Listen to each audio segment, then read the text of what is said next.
In 1991, somewhere in the lush jungles of central Vietnam, a local logger found a mysterious hole among the foliage and bushes. He looked in there and felt a strong wind blowing into his face.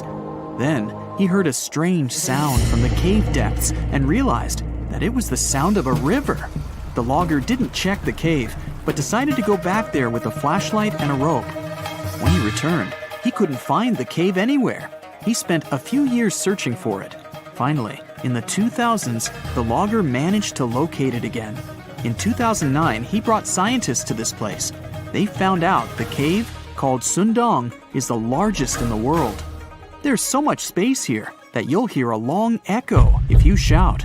Sundong's main passage reaches 660 feet in height in some places, which is more than half as tall as the Empire State Building. The area of the cave is so huge that an entire New York City block with 40-story skyscrapers would fit in there. There's a deep underground labyrinth under the jungles of Vietnam, hiding 3 of the largest caves in the world, and Sundong is number 1 on this list. The vast space inside is filled with various plants, unique microclimates, and different landscapes. There's a real jungle growing underground. It became possible thanks to the collapsed ceiling in some places. It lets sunlight penetrate there from above. There are huge stalactites 250 feet high on the ceilings and walls, which is more than the length of a passenger Boeing. They've been here between hundreds of thousands and millions of years. Some limestone deposits are more than 450 million years old. It means they've existed since the time long before the dinosaurs. Besides the jungle, there are also many rivers in the cave. They were formed because of rainwater coming down from holes in the ceiling. These rivers are smooth and fast, like slides in a water park. But riding them isn't the best idea, since they can carry you into one of those long labyrinths that the cave is full of. And we still don't know where they're going. You may find yourself in another unknown part of the cave. This is what happened in 2018. 3 divers accidentally discovered new areas in Sundong. The cave turned out to be much bigger than everyone thought. They dove into one of the cave's lakes and reached a depth of 256 feet. At the bottom, they found a separate tunnel. Divers lowered a fishing line with a lead weight there and found out that this place reaches a depth of 394 feet, and the tunnel is more than half a mile long. We still don't know the exact size of the tunnel. Sundong also connects to another huge cave. There are lots of things you can see in Sundong besides underground labyrinths and rivers. You can find spacious rooms with lakes, and you can walk for hours along dark mountain corridors. This place is strikingly beautiful, but dangerous at the same time. And the coolest thing is that you can take a walk here. Since 2013, Sundong Cave has been open to tourists. It's not just an easy walk to take some selfies though. The expedition to the cave lasts for several days. For the first day and a half, you'll explore the 3rd largest cave in the world. And only after that, you'll reach Sundong. The path will take you through rivers, dense jungles, mountains, and rocks. You can meet many exotic birds, monkeys, and other animals. And according to many people, the way to the cave is even more impressive than the cave itself. When you reach your destination, you'll spend the next few days exploring Sundong. Together with other tourists, professional guides, and porters, you'll be sleeping in tents in different places in the cave every day. You'll see some stunning landscapes and, get ready for this, 400-million-year-old majestic fossils. There are also dark rooms with lakes that are good for swimming. Such adventurous expeditions become more popular every year. People who visited the cave call it the most amazing place they've ever seen. Another amazing cave is located in Indonesia, on the island of Flores. It's quite small, but holds amazing things inside. In 2003, a group of scientists discovered ancient artifacts here, including fossils of primitive tools, such as sharpened stones. Scientists realized that hundreds of thousands of years ago, this place was home to our distant ancestors. Then they found a very unusual female skeleton. That woman was only 3.5 feet tall. This is the height of the waistline of an average adult person. That woman had no problems with her spine or with the development of her bones, though. This and other skeletons found in the cave belong to some unknown human ancestors. Scientists called this species Homo floresiensis, or simply, Hobbit. The woman's weight was about 35 to 79 pounds. Analysis of the skull and bones showed she was about 30 years old. Hobbits probably lived on Earth between 190,000 and 50,000 years ago. There's a chance they met the ancestors of modern humans. The next cave is in Turkey. Imagine that you live in an old house and decide to make some repairs. You throw all the old stuff out of the rooms. The last place to sort out is your basement. You've hardly ever visited it and have no idea what's hidden there. But it's pretty spacious, so you decide to turn it into a room. You tear down the wall and discover the entrance to the cave. This is a tunnel that leads underground. You walk through the cave and see a real underground city. This happened in Turkey in 1963. One of the locals discovered a secret passage to a lost city in his basement. About 20,000 people could live there. There was enough space for livestock and food supplies. It's not just a maze of tunnels. There's a chapel, a school, stables, kitchens, walls, and other signs of civilization. The city was built in the Byzantine era, in the years 780 through 1180. It's not the only one down there and is connected to many underground tunnels and towns that stretch for several miles. Let's finish our journey in the strangest and most frightening cave. We're going to the southeast of Romania, near the Black Sea. Here, on a desolate wide plain, you can find a hole. This is a tunnel leading deep underground.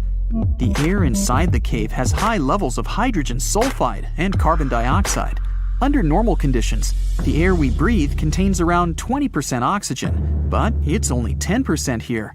You won't be able to breathe freely without an oxygen tank. The water and air here are poisoned. Almost no animals are able to live in such conditions, at least the ones we know about.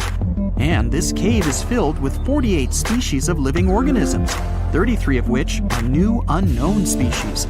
Creeping things that live here can scare you, especially if you're afraid of bugs. Strange white snails and white spiders are crawling along the walls.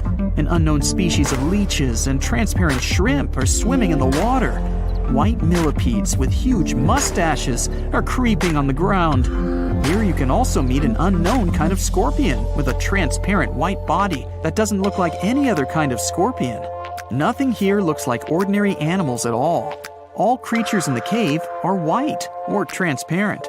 They don't have eyes, but they have long paws and antennae whiskers that help to navigate in space. Plants can't live here without sunlight and clean air. This means that oxygen isn't produced in this place. So how do these creatures manage to survive? The answer is in the water. The surface of the lake and puddles here is covered with strangely moving foam. This substance is a living organism. It consists of 1 billion bacteria called autotrophs. Ordinary plants absorb carbon dioxide and use photosynthesis to produce oxygen. This cave is filled with carbon dioxide. Autotrophs absorb it and secrete tiny food particles. Bacteria feed on these particles. Larger organisms then feed on those bacteria, and so on. In the end, there's enough food for everyone. This process is called chemosynthesis. It's like photosynthesis, but uses water instead of sunlight in its chemical reactions. In this cave, evolution has created a completely unique biological system, separate from the rest of the world. Imagine a place that could literally start at one end, trek over 1,800 miles straight to the west, and still be stuck under that massive canopy. This place is like a haven for all sorts of crazy creatures, hosting around 10% of the world's species. It's always been seen as this wild, untouched paradise where humans haven't messed things up yet. You know, like a glimpse into how the world used to be before we spread like wildfire across every continent, causing chaos everywhere. I'm talking about the Amazon region. That massive jungle turns out to be hiding some seriously cool secrets. For centuries, people have been talking about these lost cities deep within the forest. We're talking about El Dorado, the legendary city of gold that had Spanish explorers going crazy, venturing into uncharted territory, never to return. And even in the 20th century, The adventurous Perry Fawcett went looking for the lost city of Z and disappeared into the jungle, leaving us all hanging. Scientists have actually found evidence that ancient cities did exist in the Amazon. But how did they find these hidden ruins in such a dense and remote forest? Well, they've got this awesome technology called LiDAR. Basically, they hopped into a helicopter and used light-based remote sensing to digitally strip away the canopy and reveal the ancient ruins of a massive urban settlement around Llanos de Mojos in the Bolivian Amazon. The place was once home to the Kasarabi culture, which thrived from 500 to 1400 CE. They had these incredible urban centers with huge platform and pyramid structures. They even had raised causeways connecting different suburban-like settlements spread across miles and miles of land. These guys were seriously ahead of their time, and they had an epic water control and distribution system with reservoirs and canals. So yeah, the Amazon rainforest wasn't just some untouched wilderness. It was actually heavily populated and even urbanized for centuries before recorded history of the region began. But the thing is, a bunch of people turned a blind eye to the fact that there were actually some pretty cool architectural sites lurking around here that totally deserve some exploring. Scientists predict that in the next 10 to 20 years, we're going to uncover a ton of these cities, and some might even be bigger than the ones we're talking about here. Michael Heckenberger, an anthropologist with the University of Florida, points out that we've seen some similar settlement features, like moats and causeways, in other parts of the ancient Amazon. This new research reveals something totally mind-blowing. Past examples of urbanism in the Amazon were more like groups of villages connected together, not quite what we'd call urban. You see, they were missing those fancy larger centers with their grand architecture and stuff. But guess what? Llanos de Mojos has got them. This place is the real deal when it comes to a fully urbanized Amazonian landscape. So, in the Llanos de Mojos region, a bunch of ancient settlements have been found. These were home to the Kasarabi people, who were all about hunting, fishing, and farming maize. We're talking about hundreds of sites, spread across 1,700 square miles. But these sites were so remote and hidden in the tropical forest that it was like trying to find a proverbial needle in a haystack. A team of archaeologists weren't going to let that stop them, though. They decided to take to the skies and use some fancy LiDAR mapping technology. Just imagine an aircraft flying over the area, shooting out a bunch of infrared beams. These beams hit the ground and bounce back, giving us the distance to different objects. It's like creating a super detailed map from above. Using computer software, these genius scientists were able to strip away the trees from the images, revealing the Earth's surface and all the ancient archaeological goodies hidden beneath. And boy, did they strike gold. They found a whopping 26 unique sites, including 11 that nobody even knew existed before. So what about these 26 super cool sites? Among them, we've got Landivar and Kotoka, which are like these huge urban centers. And get this, we already knew they existed, but the new maps revealed they cover 1.5 and 1/2 square miles respectively. These centers are surrounded by moat and rampart fortifications, like something out of a medieval castle, and they've got all sorts of crazy stuff inside. We're talking artificial terraces, massive earthen platform buildings, and pyramids that reach over 70 feet tall. All these epic buildings are actually facing the north-northwest. It's like they were trying to align themselves with the cosmos or something. This kind of cosmic worldview can be found in other ancient sites in the Amazon too. Now, let's take a bird's-eye view and strip away all those pesky trees. We can see these two centers in all their glory, and they're actually connected to a whole network of settlements through a bunch of causeways. Picture it like spokes on a wheel, stretching out for miles. Canals also stretch out from these main centers and connect to rivers and Laguna San Jose. It's like they had their own water delivery system going on. These ancient guys totally reshaped the whole landscape with their crazy cosmology. The only bummer is that their impressive architecture was made from mud brick. While it looked amazing back then, it just wasn't as durable as the limestone used by the Maya. What happened to the Kasarabi and their settlements is still a big mystery. But based on dating at the sites, it looked like they disappeared around 1400 CE, way before Europeans arrived in the Amazon. One theory is that a massive drought hit the region and messed everything up. The researchers found these massive water reservoirs at various sites, which is pretty interesting, considering how rainy the Amazon is known to be. Who knows if they were for drinking water or farming fish and turtles? But hey, severe droughts have happened in the past, and it only takes a couple of bad harvests to make people pack up and move on. What's even more interesting is that these communities thrived in the same area where this guy Fawcett we mentioned before went missing while searching for his lost city of Z. Maybe he was onto something after all. This is how it was. Fawcett stumbled upon this super cool document called Manuscript 512 at the National Library of Brazil. It's believed to have been written by a Portuguese explorer. Now, according to this document, back in 1753, a group of explorers discovered the remains of an ancient city. It had arches, a statue, and even a temple with hieroglyphs. But the document didn't spill the beans on where this city was located. So Fawcett got all hyped up about finding this city and made it his secondary mission after his main goal of finding something called Z.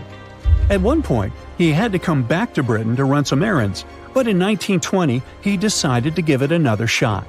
Fawcett went on a personal expedition to find the city, but it was unsuccessful.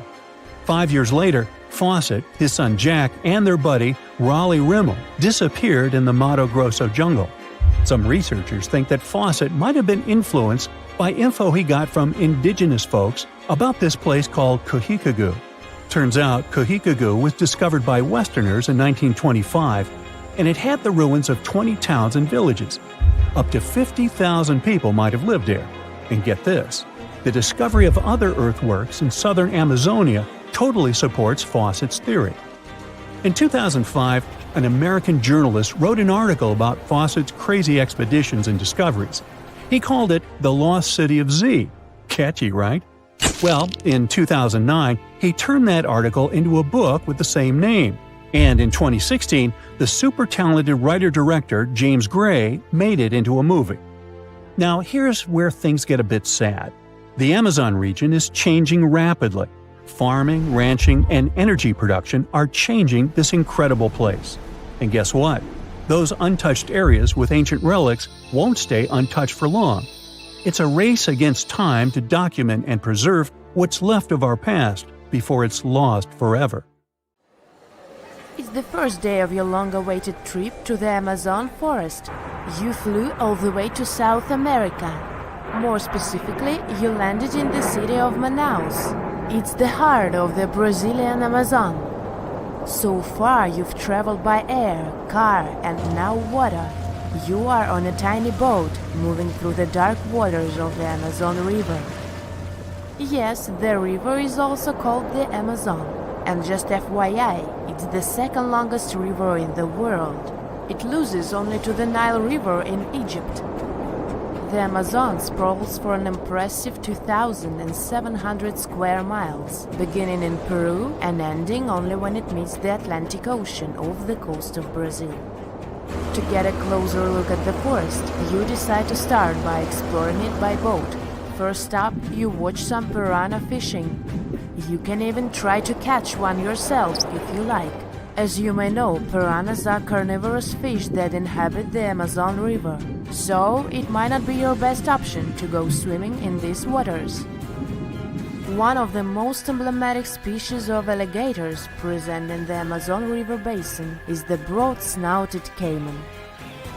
It looks pretty much like a regular alligator, except for the fact that it has a yellow chin. Your guide leaves the boat and searches the water to show you a caiman up close. He also tells you of another legendary creature that lives in the dark waters of the river, the pink dolphin. Lucky you get to witness a family of pink dolphins showing their fins near your boat. They look magical from the place where you're sitting. You've probably never known dolphins can be pink, huh? After a few mesmerizing moments, you discover that the dolphin's pink color is nothing but an illusion. The animals are originally pinkish-gray, but due to the brown colors of the Amazon River, they look vivid pink when you stare at them from above. Your guide tells you that the pink dolphin is a central character of Brazilian folklore. Locals believe that the pink dolphins can turn into humans and wander off into towns at night. You get off your boat near one of the entrances to the forest. Now you're going to continue your trip on foot. Your guide says that you are venturing into very dangerous terrain. The Amazon is home to some of the creepiest species of wildlife on the globe. But don't worry, we'll get to see a lot of them today. You've come prepared, of course. Bug spray, a raincoat, and your sharp eyes. Inside the jungle, you need to be alert at all times. You may have heard legends of the anaconda, a snake that can swallow animals as big as a cow in one go. Sorry to break it to you, but those are not just legends. Reptiles like these do actually exist. They live deep in the jungle. Is it right there, moving between the trees? Is it a spider? The so-called live bird-eater is a monster spider. Its legs can grow up to a foot in length, and the spider itself can weigh around 6 ounces. It's also known as the king of tarantulas. You shouldn't get too close, of course. It's not venomous to humans, but its bite can surely sting. As its name suggests, the live bird-eater can even eat birds, as long as they are smaller than it is. Up next, you run into another species of spider that draws your attention. This one is so tiny that you almost don't see it. It's known by the popular name of the decoy spider. You see one of its creations, a gigantic spider built by the tiny Cyclosa spider in order to scare off large predators. This is as amazing as it is creepy. A spider that uses the remains of other insects and dry leaves to create the image of a large spider on its web. If it fools predators, perfect! But to us humans, this work of art looks almost endearing. Who knew there were artists in the arachnid world? Near a small lake, you witness a unique scene. A large snake is slowly slithering its way toward a lizard that is resting on a rock. The lizard seems obvious to the presence of the dangerous reptile, but right as the snake is preparing to attack, the lizard flies the scene in its iconic way. The so-called basilisk lizard is famous for its ability to walk on water, or rather run across the water. This isn't an illusion, just a matter of balancing. The small lizard moves its legs on top of the water very fast, while its long tail serves as a counterweight. I wish I could do that. If you've ever wondered what a frog looks like on the inside, you've come to the right place. Right in front of your eyes, there is a rare local species of frog. It's known as the glass frog.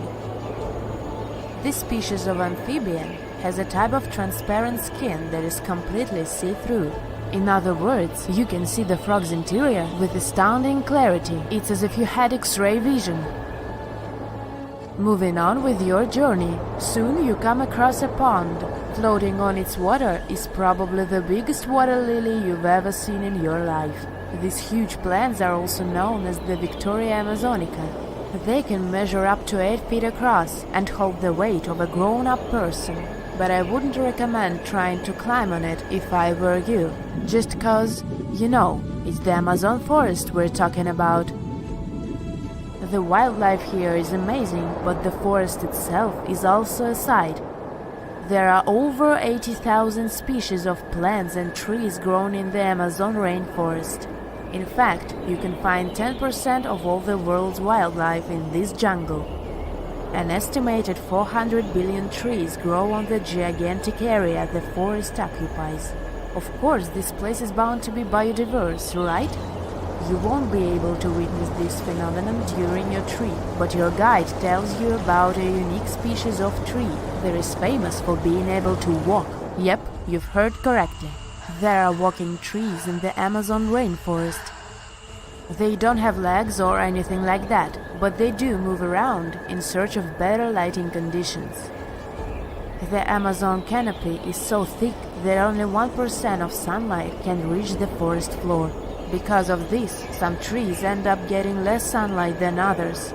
The so-called walking palm trees seem to be adapted to this situation. They grow new roots, which helps them move for 1 to 2 inches per day. They can walk up to 65 feet per year. Maybe that's what inspired John Ronald Reuel Tolkien to create ants, huh? Those are pretty similar tree beings that roam freely around the world. I kid you not, it's not only wildlife that inhabits the Amazon. Actually, over 30 million people live in the forest. And there are also ancient settlements that scientists believe to have been thriving there. And I'm not talking about El Dorado, that's just a myth. But in 2018, a groundbreaking study showed that up to 1 million people probably inhabited the Amazon, between 1250 and 1500 CE. Can you imagine that? Working alongside local indigenous people, researchers from the University of Florida found several mounds in the Amazon. Besides these mounds, they also discovered interesting ditches and geoglyphs. After mapping all of these recurring mounds, scientists understood that this was a sign of an ancient settlement. They found remnants of carefully designed walls centered around plazas. This could only mean that these ancient cities were big and could host hundreds of thousands of people. These findings brought back the idea that the Amazon could have been home to thriving civilizations way before the Europeans arrived there. But rather than cities drenched in gold, they were simply well-developed agricultural societies. In the northeast of Thailand, a family of enormous stone whales swim through a forest. These aren't real whales, of course. They're actually a part of a 75-million-year-old rock formation. A long time ago, this part of Thailand was just a desert. The movements of the Earth's crust push sandstone up to create these fascinating mountains. Reachable by anyone willing to spend a day hiking up the network of trails, this landmark is becoming increasingly popular with tourists. Once you reach the back of one of the whales and look down on the endless sea of green below, you'll know why. On these hikes, you'll find waterfalls, a wide variety of exotic plants and animals, and from the very top, you can even look straight across to the neighboring country of Laos. Their shapes look just like whales swimming together. No wonder this place is called Three Whale Rocks. What a way to see Thailand on the back of a giant stone whale. While digging in a Canadian mine in March 2011, a worker made a shocking discovery. They found a nearly perfectly preserved nodosaur specimen. This extinct dinosaur weighed in at around 3,000 pounds and grew to 18 feet. Despite being over 110 million years old, the nodosaur was so well preserved that you can clearly see the heavy body armor and scaly skin that covered it. It took almost an entire year of painstaking work to uncover the incredible find. The fossil was finally unveiled in a Canadian museum in 2017. Unexpectedly, analysis of the skin showed shading that the nodosaur may have been capable of camouflage, like modern-day geckos and moths. This is in addition to the spines and scales that already make it a walking tank. Still being studied today, this nodosaur could go down as one of the most important fossils discovered in a long time. Its detail could help us to uncover even more of the mysteries of the past. The Voynich manuscript is the world's most mysterious document. Since its discovery in 1912, the manuscript has been a complete mystery to everyone that comes across it. It is heavily illustrated with strange pictures of alien plants, unknown objects, and the zodiac symbols. But the most interesting aspect of it is the writing. The language used in the text is completely indecipherable. No one knows what it says, who wrote it, or where it was written. We don't even know if it was a real, functional language or if it was just created for this one text. The drawings of different plants are equally intriguing. Most of the plants in the manuscript are identifiable as plants, but they don't match up with any known species. A professor of applied linguistics in England claimed to have deciphered some of the characters in the book, but we haven't managed to uncover any more information about this mysterious text. If you're ever going to head down under, don't forget to pay a visit to the Mystery Craters in Queensland. Halfway between Bundaberg and Gingin is one of Australia's most baffling finds, and that's saying quite a lot for Oz. In 1971, the site belonged to a farmer growing zucchini and potatoes. As the farmer tried to expand his farm, he kept hitting large rocks in the fields while plowing. When he took a closer look at the rocks in his way, he found marine fossils and some strange craters. The farmer passed his finds on to geology professors, who set out to research the formations. When the geologists began digging around the area, they uncovered a huge layer of sandstone and ochre stain that was completely covered with craters. There were 35 craters in total, and the layer of rock is estimated to be around 25 million years old. The scientists studying this mystery believe that hot springs, former ocean activity, and meteors are the prime suspects behind the craters. And I'd like to know about the characters who named those towns Bundaberg and Gingin. What fun names! Now, the Antikythera mechanism is an ancient computer of sorts that's still baffling scientists with its extraordinary design. Around 2,000 years ago, a Greek ship sank off the coast of the island of Antikythera. The wreckage was discovered in 1900, and divers salvaged some of its ancient artifacts. When archaeologists started sorting out the discoveries from the wreckage, they came across an object that didn't seem to fit with anything else. The wreckage was ancient, but they found an incredible device that seemed far too technologically advanced. The machine functioned as a calculator, allowing its user to follow time, the movement of stars, eclipses, moon phases, and even countdowns to events like the Olympics with amazing precision. This level of technology is almost impossible to explain coming from an ancient Greek wreckage. No mechanism would come close to the machine until the 14th century, when geared clocks began to be built in Europe. How was the device, created so long ago, 1,400 years before its time? Could the sinking of the Antikythera and the loss of the calculator have held the development of technology back by hundreds of years? Meanwhile, the Caucasus Mountains near the Black Sea are one of the few areas of Europe that haven't experienced much human impact, even though most white-skinned people in the world are referred to as Caucasians. Despite this, archaeologists have found many ancient megalithic structures in the area. The house-like structures, known as dolmens, contain jewelry, bronze tools, and assorted pottery. Archaeologists don't know who built them, why they built them, or what their true purpose is. The stones were either two stones held together by a large stone as a roof, or smaller stones stacked as walls with a hole only on one side. There have even been stone plugs found that to seal whatever is inside. What's even stranger about these stone formations is that they aren't just found in the Caucasus. They're found all over the planet, in Australia, South Korea, Colombia, Africa, and even France. Their purpose is unknown, so all scientists can do is speculate. The discovery of the tomb of the first emperor of China in 1974 is well documented. Who could forget the finding of 8,000 terracotta warriors protecting the entrance? Most of the statues are warriors, each with their own unique facial expressions. There are even full-size terracotta horses and chariots too, just for extra protection. What isn't well known is that some areas of the tomb haven't ever been entered yet. Archaeologists are very reluctant to open the site because the whole area is unstable.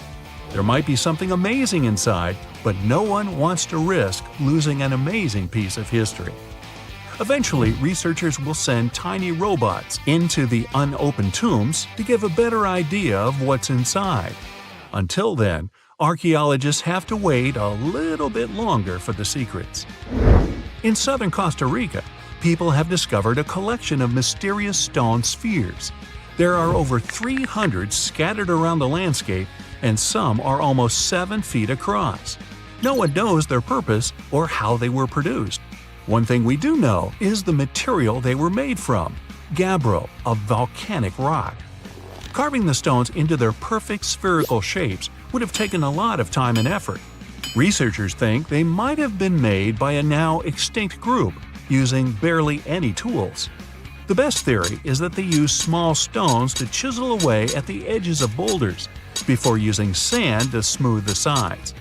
Some think that they may have an astronomical purpose or even used as markers to point the way towards something, but no one knows anymore. Their significance is lost with the civilization that created them. Off the southern tip of Japan and 75 miles from Taiwan lies the Yanaguni Formation. A local diver first noticed these formations in 1986 while searching for new dive sites to take tourists. Seeing the large steps that resembled a pyramid, he thought he discovered an underwater city. Some archaeologists believe that the structures could have been signs of a fabled Pacific civilization, like Atlantis, that vanished beneath the waves thousands of years ago. There are also reports of marks in the stone, suggesting quarry work. Some people even claim that there were faded images of humans and animals carved into the stone. None of this is backed with much evidence, though. Most experts believe that the formation is natural, and the symmetry of the rocks has been overstated. They are not as straight as reported, and it appears to be solid natural rock, rather than carved blocks. In other words, the resemblance to a sunken civilization is just a coincidence. In Turkey, archaeologists believe they might have found the oldest known architecture in the world, over 10,000 years old, according to experts. Found in an area that used to be home to ancient farming communities, these monoliths, which stood up to 18 feet high, were likely used for social events and rituals. Not much is known about them, though. These large stone structures seem to be human-shaped, with images of animals carved into them. Nearby, researchers have found signs of domestic housing, suggesting that these amazing monuments might have signaled the start of the move towards modern civilization. The Kimbaya artifacts are some of the most interesting artifacts ever found. The most curious thing about them is how closely they seem to resemble modern airplanes.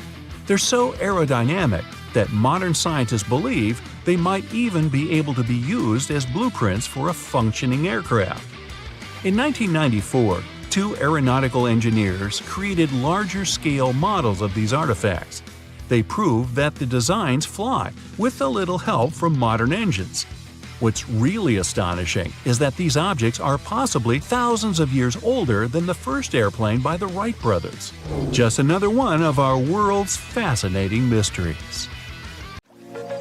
The Amazon River, the boat, and dense jungle on both sides. All is silent. Only the engine is revving, and you look around nervously under the earnest gaze of the Peruvian guide. Suddenly, the man smiles and points ahead. This is it. You've finally arrived at Iquitos. The city is hidden deep within the Amazon rainforest. On one side, Iquitos is surrounded by water, and on the other lies thick, impenetrable rainforest as far as the eye can see, making this city extremely difficult to reach. First, you had to fly to Peru's capital, Lima, a vibrant coastal city. From there, you traveled by bus through Peru's vast jagged mountains before being plunged into the heart of the Amazon rainforest. 3 days into this bus journey, you reached a small town where the road suddenly stopped. At over 140 square miles, Iquitos is the largest continental city in the world that cannot be reached by road. You're still over 200 miles away from Iquitos, so from here you take a boat ride along the hot, humid Amazon River before finally reaching the remote city 5 days after you left Lima. When you arrive in the city, you notice many of the houses are built on tall stilts. This is because, in the springtime, the river surrounding Iquitos swells up, submerging parts of the city in water. For this, Iquitos has been nicknamed the Venice of the Amazon. The stilted houses are tall enough to avoid the murky waters of the Amazon River. You hear loud buzzing coming from all around the city. It sounds like a gang of bikers have arrived. In reality, these are motocarrios. There are very few cars in Iquitos. Instead, they have motorcycles with small passenger cabins attached to them. There are around 45,000 of these things whizzing around Iquitos, making the city very noisy. Your trip to the most isolated places has just begun.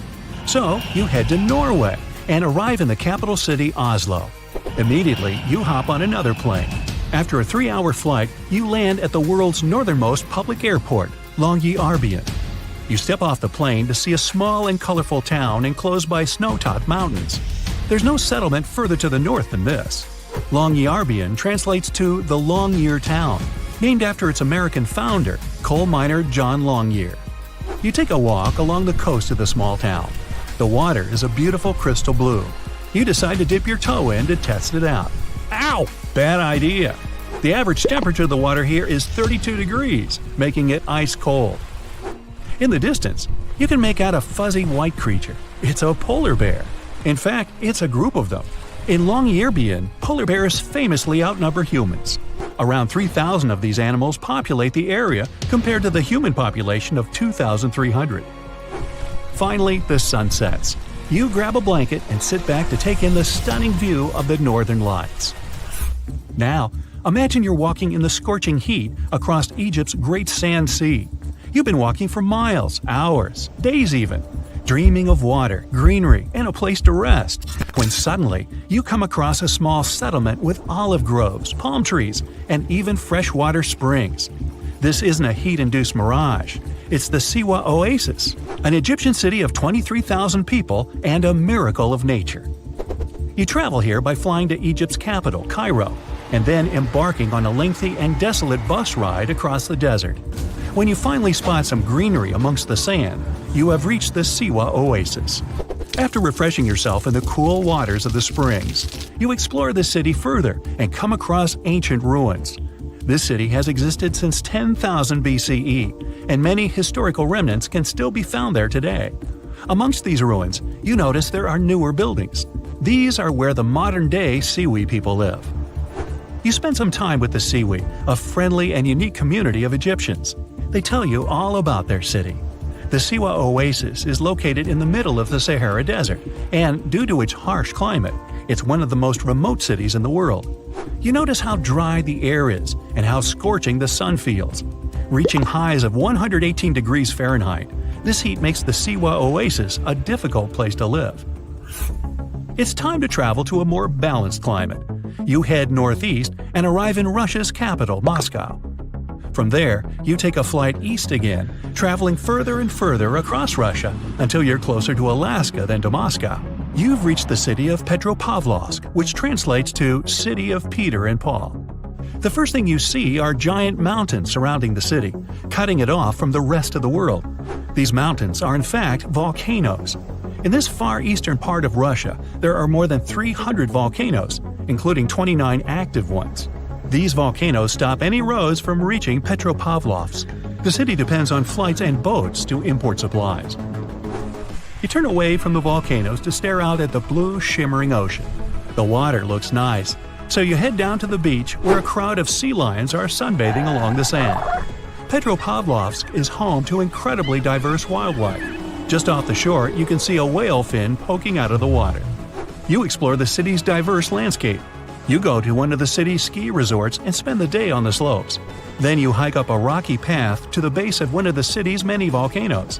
Finally, it's time to relax on a boat tour around the island to see the city's famous Three Brothers rock formation.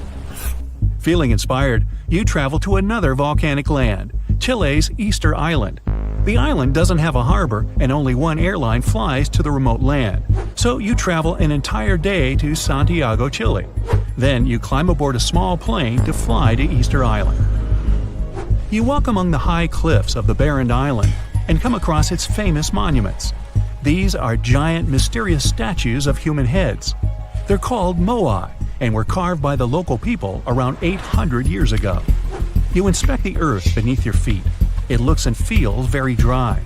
Easter Island consists of 3 ancient volcanoes. The volcanic soil makes it very difficult to grow crops or vegetation. Some of the city's trees were cleared hundreds of years ago to make way for the stone monuments, giving the island the empty look it has today. You embark on a boat ride 1,100 miles west from Easter Island.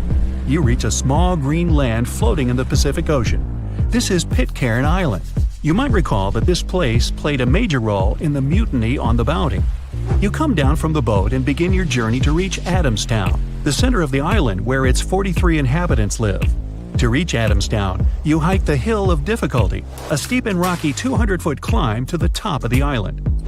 Now that you've finally made it here, you can explore the diverse and unique nature of the land. Pitcairn Island is home to the largest marine reserve in the world. You take a snorkeling trip and swim alongside all kinds of exotic fish. You explore vibrant coral reefs and even catch sight of a rare humpback whale. Dreaming of the great days of the old Wild West, you decide to travel to Supai, Arizona. To get to this Native American settlement and fragment of the past, you drive along America's famous Route 66. You stop, seemingly in the middle of nowhere with only desert land as far as the eye can see. Then you follow an 8-mile walking trail to reach Supai. You hike down into the Grand Canyon, almost 3,000 feet deep. You come across a stunning waterfall spilling over the cliffs of the canyon.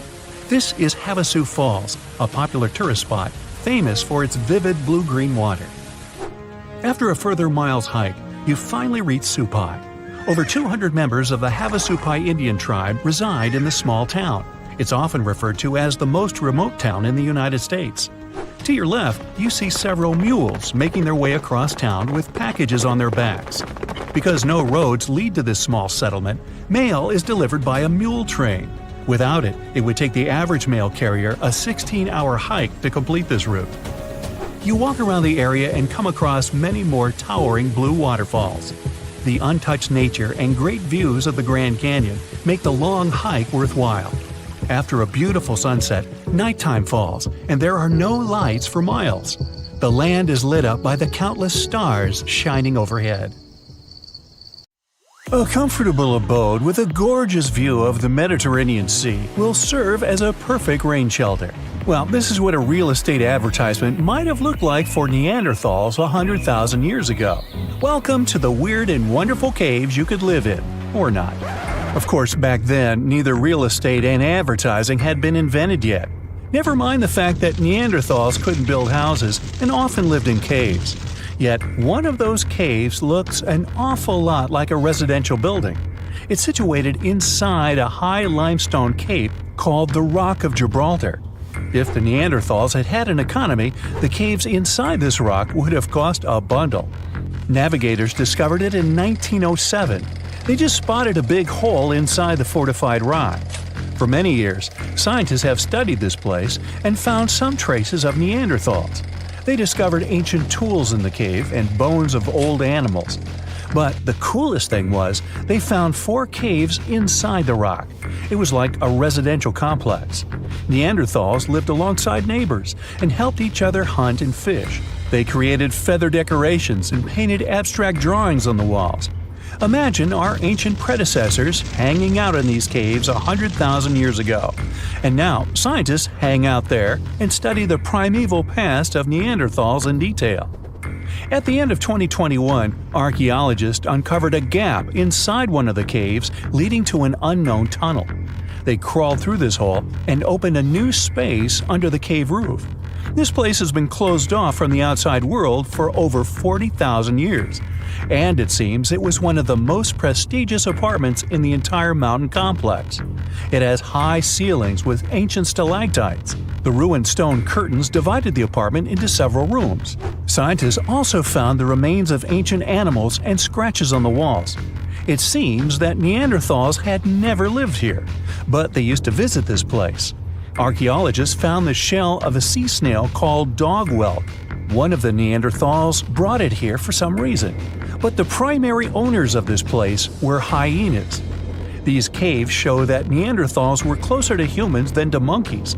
They had a way of life and even some customs. There's still a lot of work ahead, and scientists hope to find new rooms inside this rock.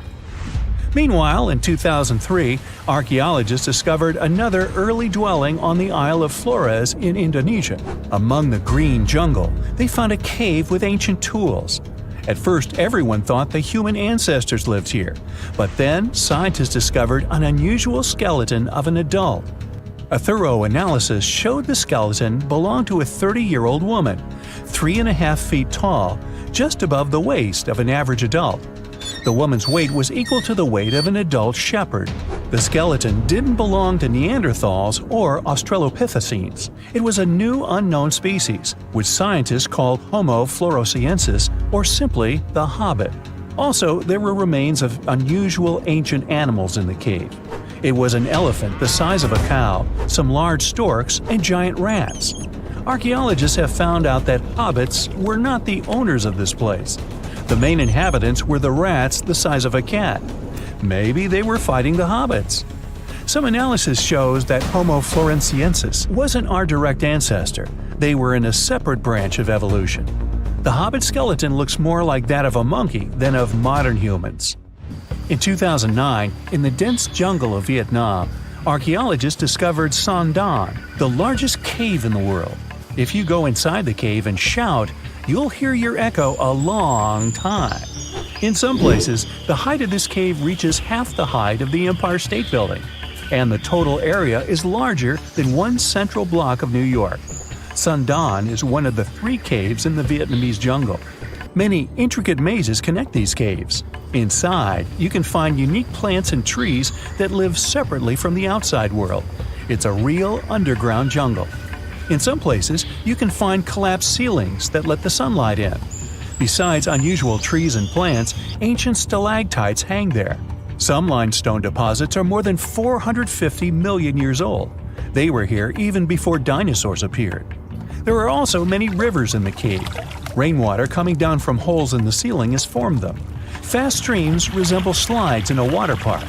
They lead to unknown underground labyrinths. Scientists have studied only a small part of all these caves. The next unusual cave is in New Zealand. Hundreds of thousands of fireflies live inside. Each of them glows with a blue light. Together, they light up the cave. It may seem to you that you're on another planet, but you can't stay there for a long time. Special air measuring devices are everywhere. Scientists monitor the level of carbon dioxide necessary for the normal existence of fireflies. These insects are sensitive to the environment. If there are many people in the cave, or they stay there too long, the park staff will ask them to leave the place. It's like you're literally stealing oxygen from the fireflies.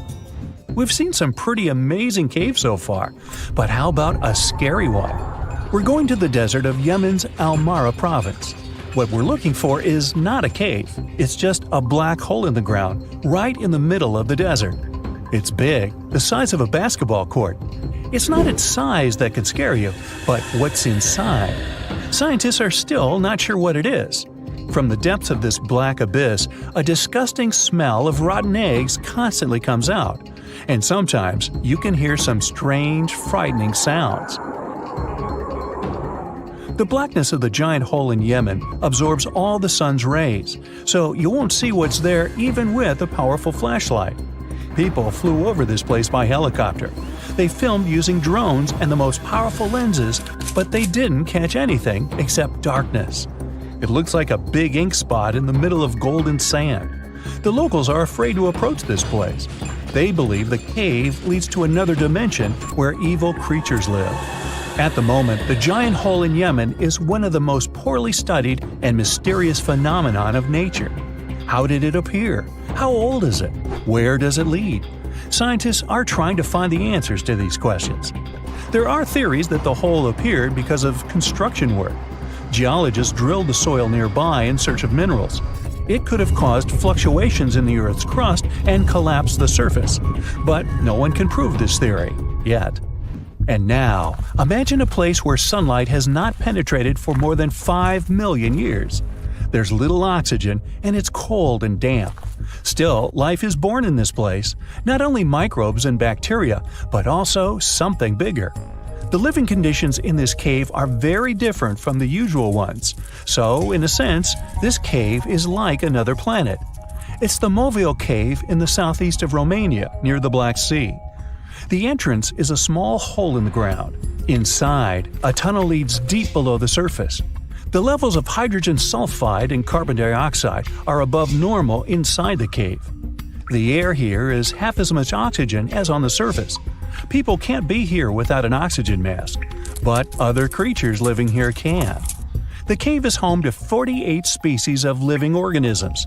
33 of them are unknown. Here you can meet some unusual insects, white snails and white spiders, millipedes with huge whiskers, transparent shrimp, and unique species of leeches. They all live here thanks to the little bacteria autotrophs.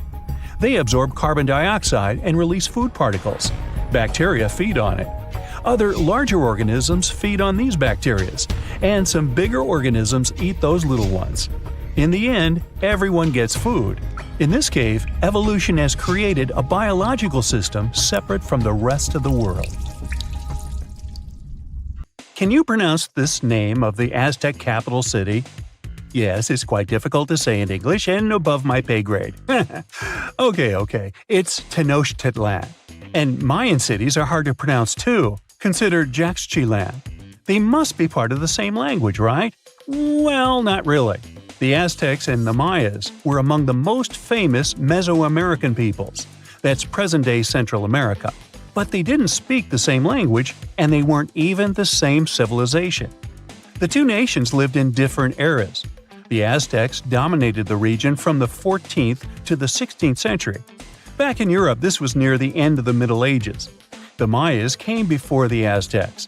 Historians believe they started building city-states in the 3rd century. Their peak lasted until the 10th century. Now, this doesn't mean that the Mayas and the Aztecs didn't have contact with each other. But at the time this happened, the Mayas were on a decline, so the Aztecs traded more with their descendants than with real Mayan people. The two civilizations didn't even live in the same place. The Aztecs built their cities in the north of what is today Mexico. The Mayas lived to the south of them in the Yucatan Peninsula. Yes, that's also in Mexico nowadays. But the Mayas inhabited parts of modern-day Guatemala and Belize as well, and they spoke a number of languages.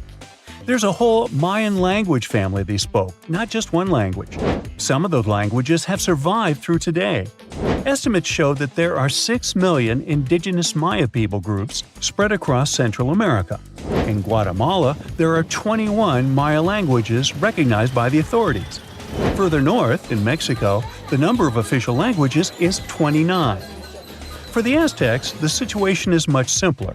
They had a single language. It still has around 1.5 million native speakers, mostly in central Mexico. That's more than any other family of indigenous languages in the region. But is there a chance a speaker of Aztec languages can understand a speaker of the Maya language? Not by a long shot. The two languages are completely unrelated. In fact, they didn't even share the same writing systems. The Mayans were more advanced because they used hieroglyphs. Yep, like the ancient Egyptians. Instead of letters that make up words, ancient civilizations used tiny pictures to symbolize an object or a concept. When the Mayas wanted to write the word jaguar, for example, they would draw a small image of the animal. In total, their writing system had more than 800 characters like this one. Way too complicated compared to the modern way we write down words. But the Aztecs were one step behind the Mayas. They used pictograms and ideograms. Simply put, these are elaborate drawings that mark an object, animal, or concept. Compared to Mayan hieroglyphs, they aren't simple symbols anyone can draw, but true masterpieces of visual art.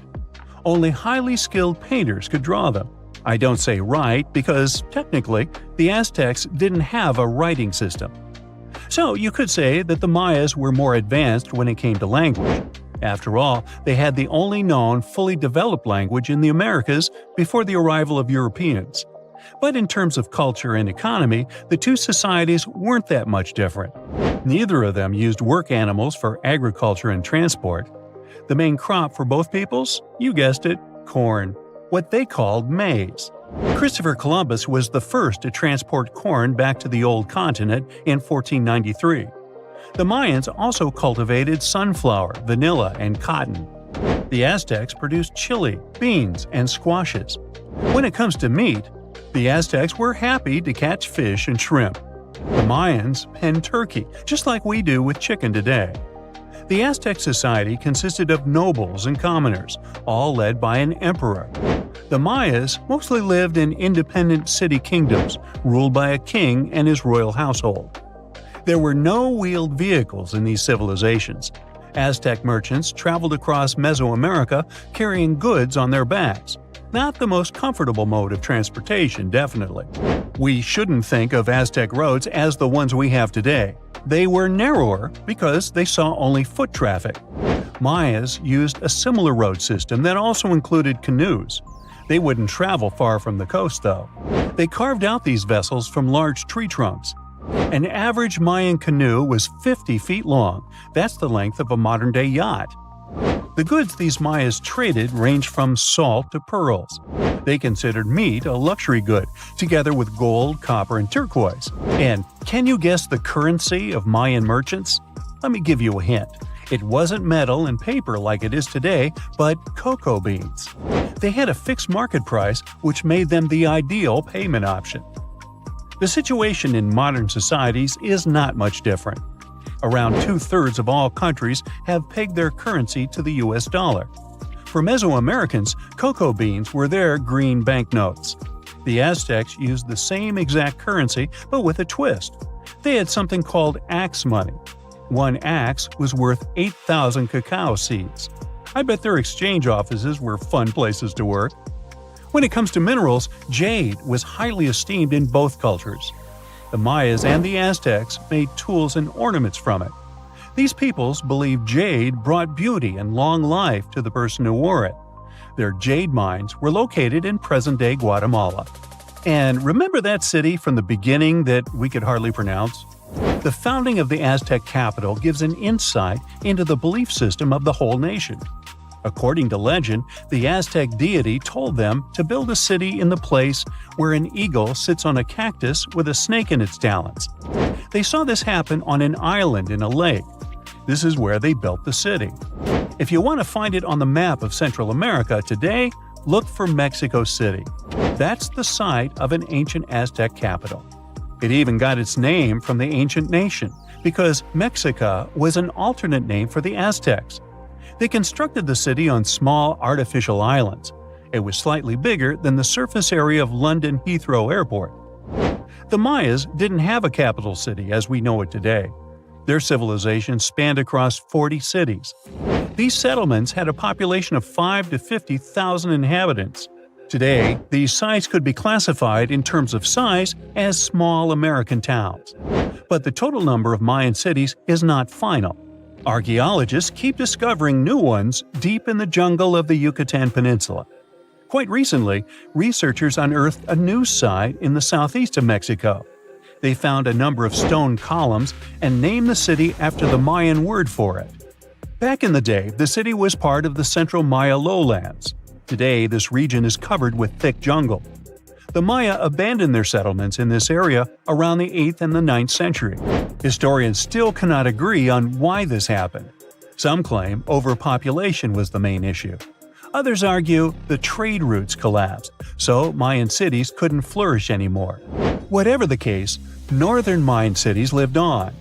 The descendants of these peoples were there when the Europeans stumbled upon them several centuries later. The Aztecs were also present in today's Mexico at this time, but contact with a foreign culture didn't bring them much good. There was an outbreak of smallpox that sealed the Aztecs' fate. This doesn't mean that this American nation left the world stage forever, though. Every time we say words like avocado, chili, guacamole, chocolate, and coyote, we are actually reviving the Aztec language. These words are present in pretty much every language on the planet. Mayan words also entered modern English. Linguists argue that the word shark actually comes from a Mayan language. This is the word these ancient Mesoamerican people used for fish. Both ancient civilizations left behind pyramids, and they look very similar in style. The only hint that can help you differentiate between them is that there are way more Mayan ruins that still exist today. Finally, regarding maize, or corn as we call it, there's a story among the Maya descendants that their process of harvesting corn back then was called amazing.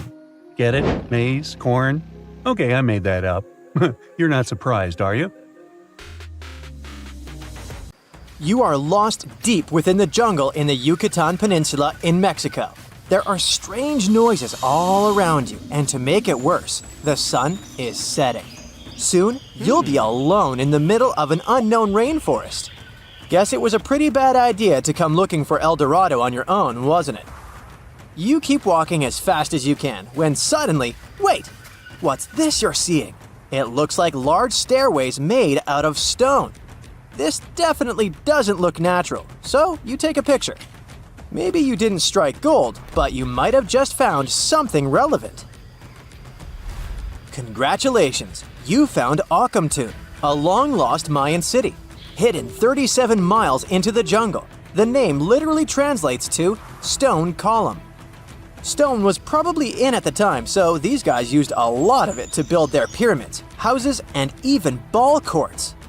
If you ever thought that Europeans invented ball games, think twice. Mayans love to play ball games for recreational purposes. Akamtun is part of a series of other long-lost Mayan cities that are being discovered with the help of new technology nowadays. We'll talk more about the other ones in a jiffy. Perhaps the biggest surprise of this one is that it was surrounded by wetlands, which is why the city was built on high ground. The city was monumental, covering an area of over 120 acres. That would be as big as 90 football fields right next to each other. Scientists have found proof that Akamtun had pyramids of up to 49 feet high, and that it was likely an important social hub between 250 and 1000 CE. This is definitely a game changer. But lost Mayan cities began to be unearthed in the 19th century.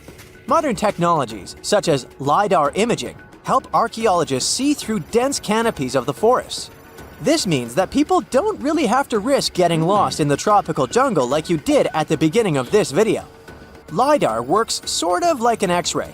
It sends out laser beams that can detect any signs of ruins or ancient constructions. According to space archaeologist Sarah Parchak, satellite imagery has been a key player in discovering ancient cities in South America, Egypt, and other places. Sarah herself spends most of her days scouring images for any signs of where there could have been cities long ago. She says that more often than not, what happens is that ruins are covered by vegetation, soil, or sand, which makes them super tricky to find. But thanks to these awesome tools, scientists also made the huge discovery of ancient Mayan causeways, which spread throughout old Mayan territories. I mean, take a look at these roadways. You'd expect to see ruins like this in places such as Portugal, England, or the United States. I'm talking about 130 feet wide roads painted white to help travelers journey through the nighttime. Scientists recently unearthed a 110-mile network of roads such as these, and they think this dates back to before the first registered Mayan highways we've known so far. These roadways, which sometimes ran over the swampy ground and were even elevated at times, are being called the world's first superhighways. Even if there is no registry of animal-powered vehicles, it's believed that the Maya used them to travel around a network of possible 964 settlements. They were built like a huge spiderweb, and from what archaeologists have gathered, this huge system of roads worked to connect a big system of economic and social interactions between Mayan cities. This completely debunks the traditional idea that the Mayan pre-classic period, which dates back to 2000 BCE, was made of small, tribal settlements. Imagine the manpower and engineering ability you need to muster to build something close to these white highways. Scientists believe that these causeways were built pretty much the same way as the Mayans built their pyramids, with a mixture of mud and quarry stone. Oh, and using several layers of limestone to make them white. That's pretty cool, right? But let's take a few steps back for a moment to get some context. The Mayans were one of the biggest pre-Columbian civilizations living in the Americas. Until now, experts believe that at its apex, the Mayan civilization consisted of over 40 cities with a population of millions of people. That's a lot of folks. Their civilization spanned Mexico's Yucatan Peninsula, Guatemala, and Belize. And they survived mainly on agriculture. The thing is, the Yucatan Peninsula was an extremely difficult place to grow crops. So the Mayans had to develop a complex irrigation system in most of their cities. They built a series of ceremonial buildings, pyramids, and plazas. The Mayans might have been keen pyramid builders, but they also developed an advanced astronomical system. With whatever ancient technology they had, they were able to predict the exact location of planets such as Venus and Mars, as well as the exact dates of eclipses. If you've ever seen examples of ancient Mayan cities, this is Tikal. Located at the heart of the Guatemalan jungle, Tikal is believed to have been the capital of the ancient Mayan conquest state. At its height, it was comparable in importance to cities such as London or New York in today's world. It's composed of a series of complex monuments. The North Acropolis is one of Tikal's most ancient complexes of monuments. Built solely by human hands around 350 BCE, it served as the resting place of kings and chiefs. Its monuments are up to 200 feet high. Back in the day, the step pyramid temples were painted a beautiful red. Mayans loved that color. Today, of course, you'll only see the limestone. Then there's Chichen Itza. It's got one of the best preserved pyramids on Earth to date. Located in Mexico's Yucatan state, this Mayan city is well over 1,500 years old. At its peak, it was home to 35,000 people. The site covers 4 square miles of land. The highlight is El Castillo, a tremendous step-like temple standing 80 feet above ground. Its most peculiar feature is that it has 91 steps up each of its 4 sides, including the upper platform, which makes for 365 steps, the same number of days as the solar year. You can see that these folks were a pretty big deal, huh?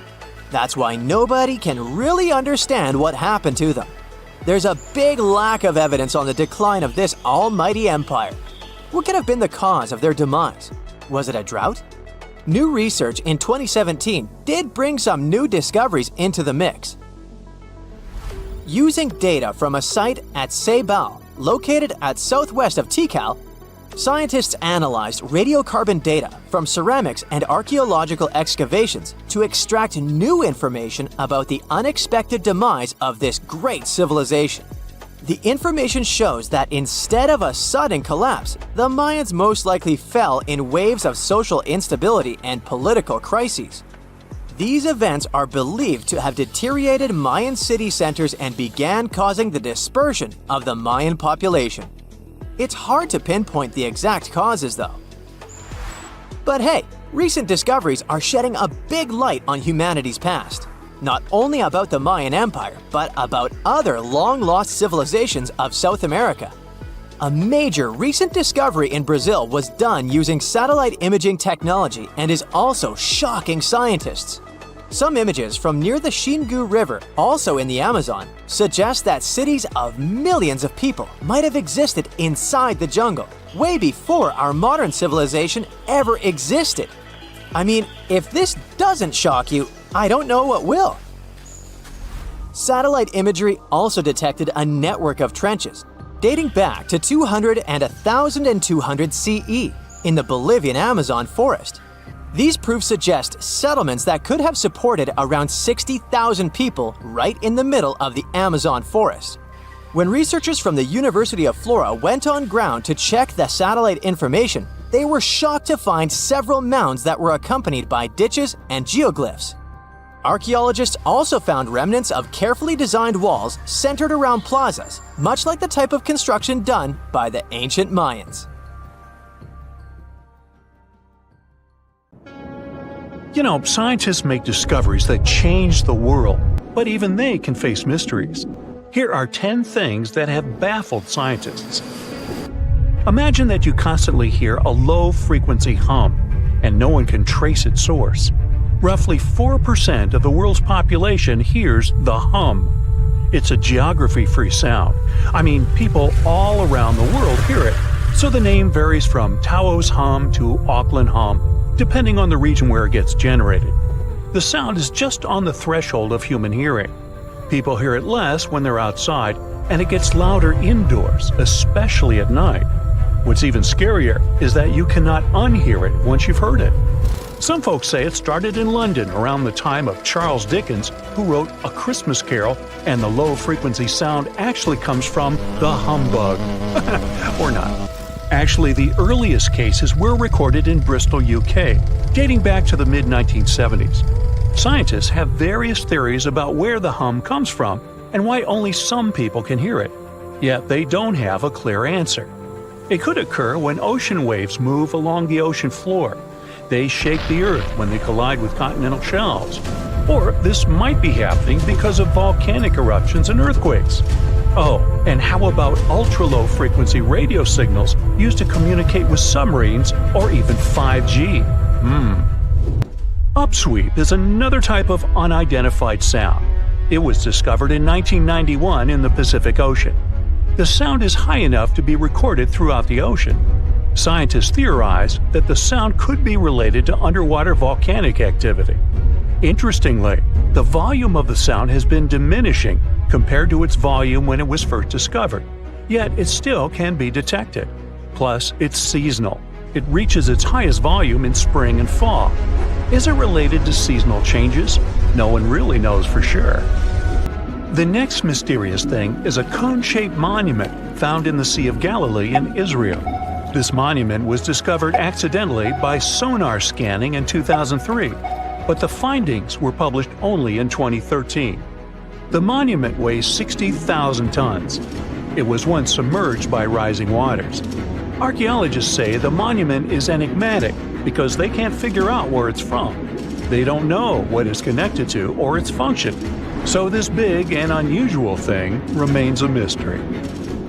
Now let's move to Göbekli Tepe, Turkey. This place offers you one of the most archaeologically significant sites in the world. Why is it important? Well, it has massive carved stones about 11,000 years old. To put it in perspective, they're 6,000 years older than Stonehenge. Ancient people placed these stones before they began farming or crafting metal tools or pottery. So the existence of this place goes against the chronology of civilization we're familiar with, where people farmed first and built second. Apparently, it wasn't like that. In any case, a good question is, what was the purpose of this site? Was it built to worship some spirits? Yep, archaeologists believe it might be the world's oldest temple. Okay, say this with me. Paleodictyon notusum. Yeah, I know it sounds like a chemical formula. This is a living fossil found deep down on the ocean floor. A creature makes these hexagonal burrows, that for sure. Yet scientists can't identify the artists. Now, what do I mean by living fossil?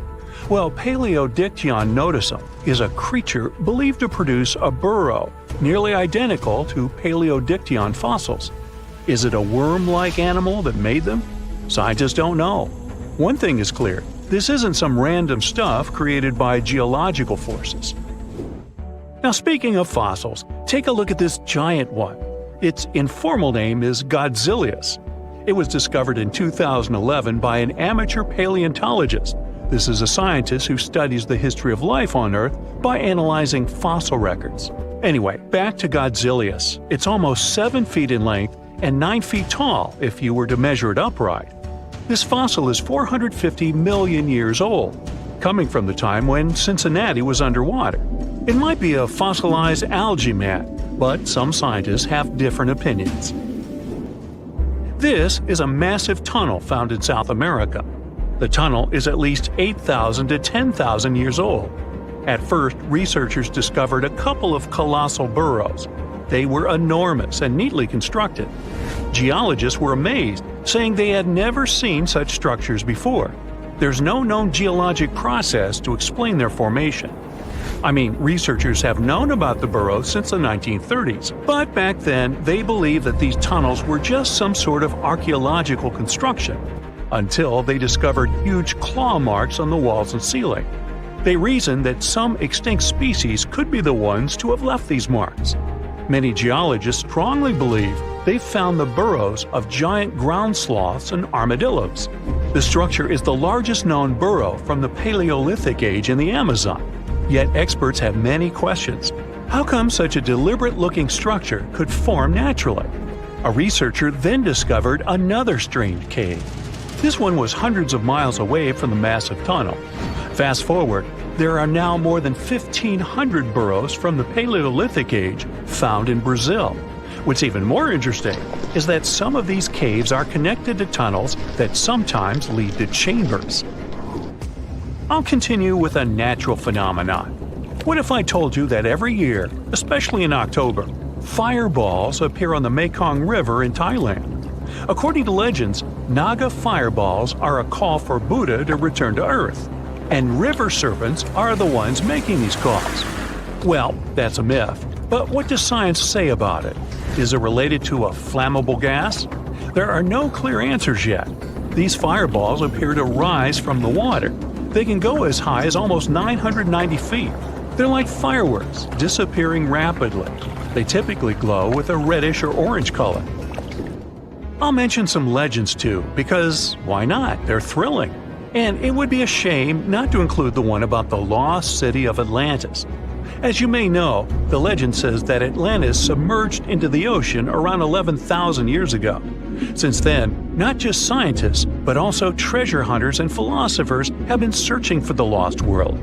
Could Bimini Road be a trace? In 1968, a diver found strange stones off the coast of North Bimini Island in the Bahamas. The stones look human-made. It's like they were evenly spaced out and laid in an orderly row. It baffled scientists, but not for long. Carbon dating analysis of the blocks revealed that geological forces created the road naturally. There weren't any tool marks or signs indicating that the blocks had been stacked or something. The research is continuing, but yeah, scientists generally believe that the rocks were created by erosion. Well, I guess the time of Atlantis hasn't come yet.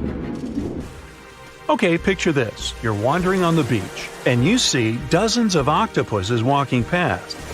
In 2017, a group of people from Wales witnessed exactly this. Why did these creatures come out of the ocean? No one knows the answer. The group reported that they had seen 20 to 30 octopi crawling on the sand. The people looked for some signs of injury, but found nothing. They said that they had carried the animals back to the ocean. Interestingly, these creatures kept crawling onto the shore when people were asleep. Experts say that it's hard to be sure of the reason that pushed the animals to the beach without conducting a physical examination. They're still speculating about the reason behind this unusual and rare occurrence. Could it be overcrowding? Furthermore, the octopi were well armed. A separate study points out that the more fishers hunt large animals that feed on octopuses, the more the octopus population grows. Maybe that's why these creatures have to go farther to find food or shelter. But without proper research, these are only theories. There's a lot we don't know about space, too. So here's a bonus fact about the yellowish source of life in the solar system. Scientists have discovered a new type of wave inside the sun. These waves move in the opposite direction to the sun's rotation. Plus, they move super fast, so fast that it's beyond our understanding. Researchers have different theories about the function of the waves. If they figure out their role, this could give them additional insight into the processes happening inside the sun. And yes, the octopi were well armed. There's this interesting ancient site near St. Louis, Missouri, that a lot of people don't know about. It's called Cahokia, and it used to be a huge city with up to 20,000 people living there back in the 11th century. It's full of these massive earthen mounds that were built by hand, and the biggest one is still there today, at the Cahokia Mound State Historic Site. Even though we don't know everything about this civilization, researchers have been able to piece together some information from the remains they've found. For starters, they found some pretty old teeth at this site. After studying their appearance and structure, scientists suggest that a lot of different indigenous groups lived there. About a third of them came from other areas in the middle of the continent, which they figured out by studying the different levels of various substances in the teeth. And get this, the way the mounds are arranged shows that this was actually a planned-out city, not just a bunch of villages grouped together. The rulers lived on top of the mounds, while everyone else lived in other structures. It's amazing to think that they were doing things like farming, hunting, logging, pottery, and weaving, all within this one giant city. Right in the middle of Cahokia, there was this giant mound that was about 100 feet tall.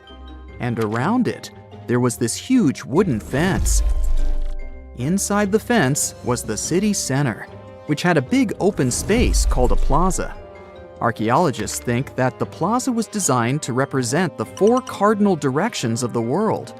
It was like the people who built it wanted to create a place that was in harmony with the universe. The center of the city was where they held ceremonies and events, and it was such a big deal that people from outside Cahokia would come to be a part of them too. What became of this city? Hard to tell. Some people think that the reason it fell apart is that they cut down too many trees and the land got all messed up. Other scientists believe that's not true because the soil was still in pretty good shape after the city was gone. The Europeans were not even around at that time, so they couldn't have influenced the downfall of Cahokia either. There's also one theory that suggests there were fights with other communities that caused the city to collapse. These days, there are over 65 preserved mounds, and you can even climb the steps of the tallest one. The best part is that local authorities are thinking of making it a national park, so you should totally plan to visit before it gets too crowded. Mohenjo-Daro is another lost ancient city that's still surrounded by mystery. Located in modern-day Pakistan, it was a city that flourished during the Bronze Age, and it was extremely advanced for its time. It had things like water systems and fancy architecture that other cities didn't have back then. Despite these features, it's not as well known as other ancient cities, like those in Egypt or Mesopotamia. What's even weirder is that at some point, the city was abandoned, and no one knows why. Archaeologists found the city in 1911, but it took a while for them to realize how important it was. Eventually, they uncovered a lot of really interesting things about the city, like its advanced sanitation system. Excavations uncovered over 700 wells, as well as private baths and a large communal bath. Remarkably, even private homes had toilets, and waste was efficiently disposed of through a citywide sewage system. They also had a lot of trade connections and made some really beautiful objects, like pottery, jewelry, and figurines that were sold all over the region.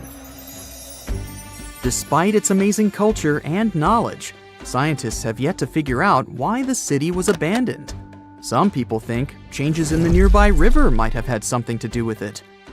The writings that the people of Mohenjo-Daro left behind are still a complex code, even for the most skilled specialists, making it even harder to piece together their history. Have you heard of the lost city of Kolmanskop? It used to be a small settlement in the Namib Desert. Legend has it that it got its name from a man named Coleman who got stuck in the local dunes and was never seen again. But that's not the interesting part. In 1908, a railway worker found a shiny stone and showed it to the chief railway foreman, who turned out to be a hobby mineralogist. They discovered it was a diamond, and soon, Kolmanskop became the richest town in Africa and one of the richest places in the world. It had luxurious stone houses, a school, a hospital, and even an ice factory to produce ice for fridges. The hospital had the first X-ray machine in southern Africa, which was supposedly used to check if workers were illegally swallowing diamonds. Its popularity began to decline in the late 1920s when another diamond-rich location was discovered nearby.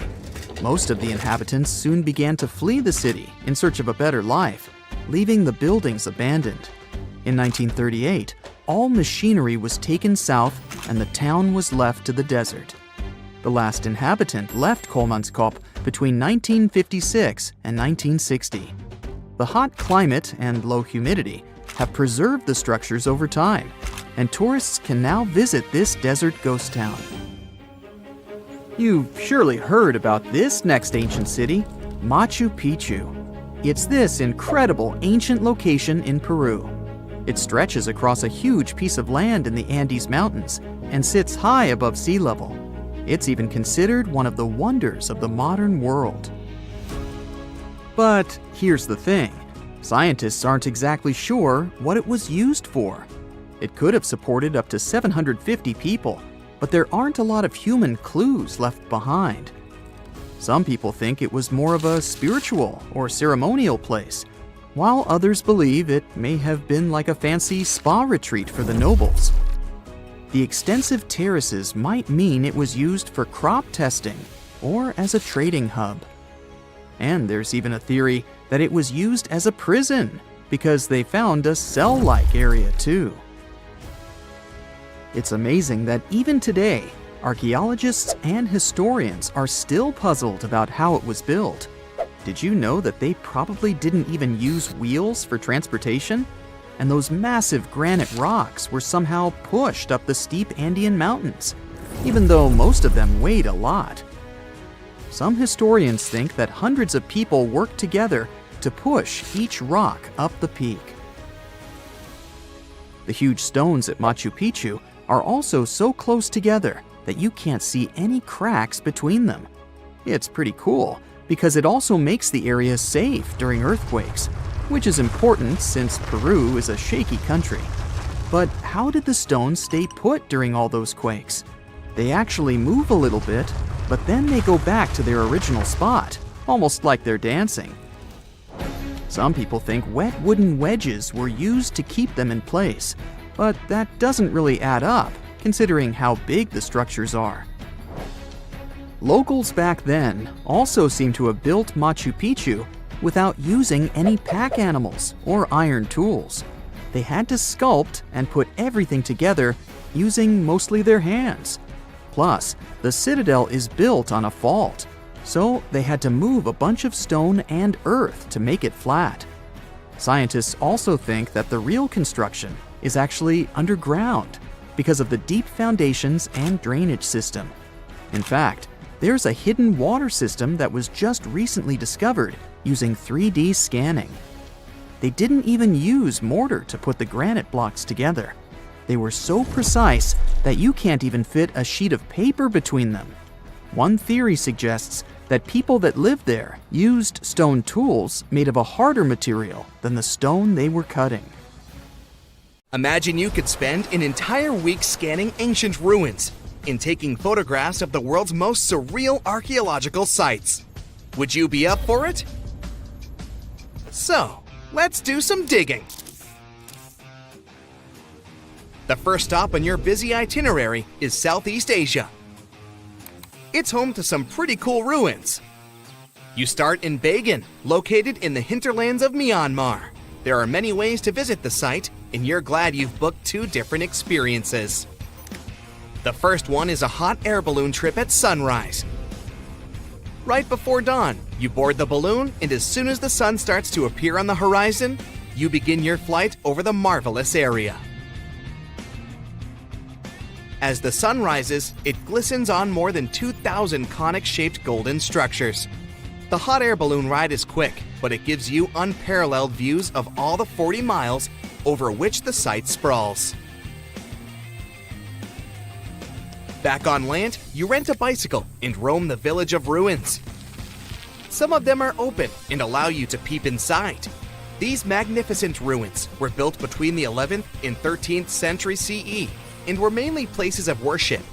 There were originally over 10,000 buildings, but they were gradually deteriorating over time due to earthquakes. Thankfully, the site became a UNESCO World Heritage Site back in 2015 and has since been preserved. Up next, you catch a flight to Cambodia. You take some time to visit Angkor, the world-famous archaeological site nestled deep within the jungle. Good thing you've brought bug spray with you. The city of Angkor was once the capital of the Khmer Empire from the 9th to 15th century. FYI, the word Angkor means capital city in the Khmer language. The city was founded by King Yasovarman I, and it became one of the largest cities in the pre-industrial world.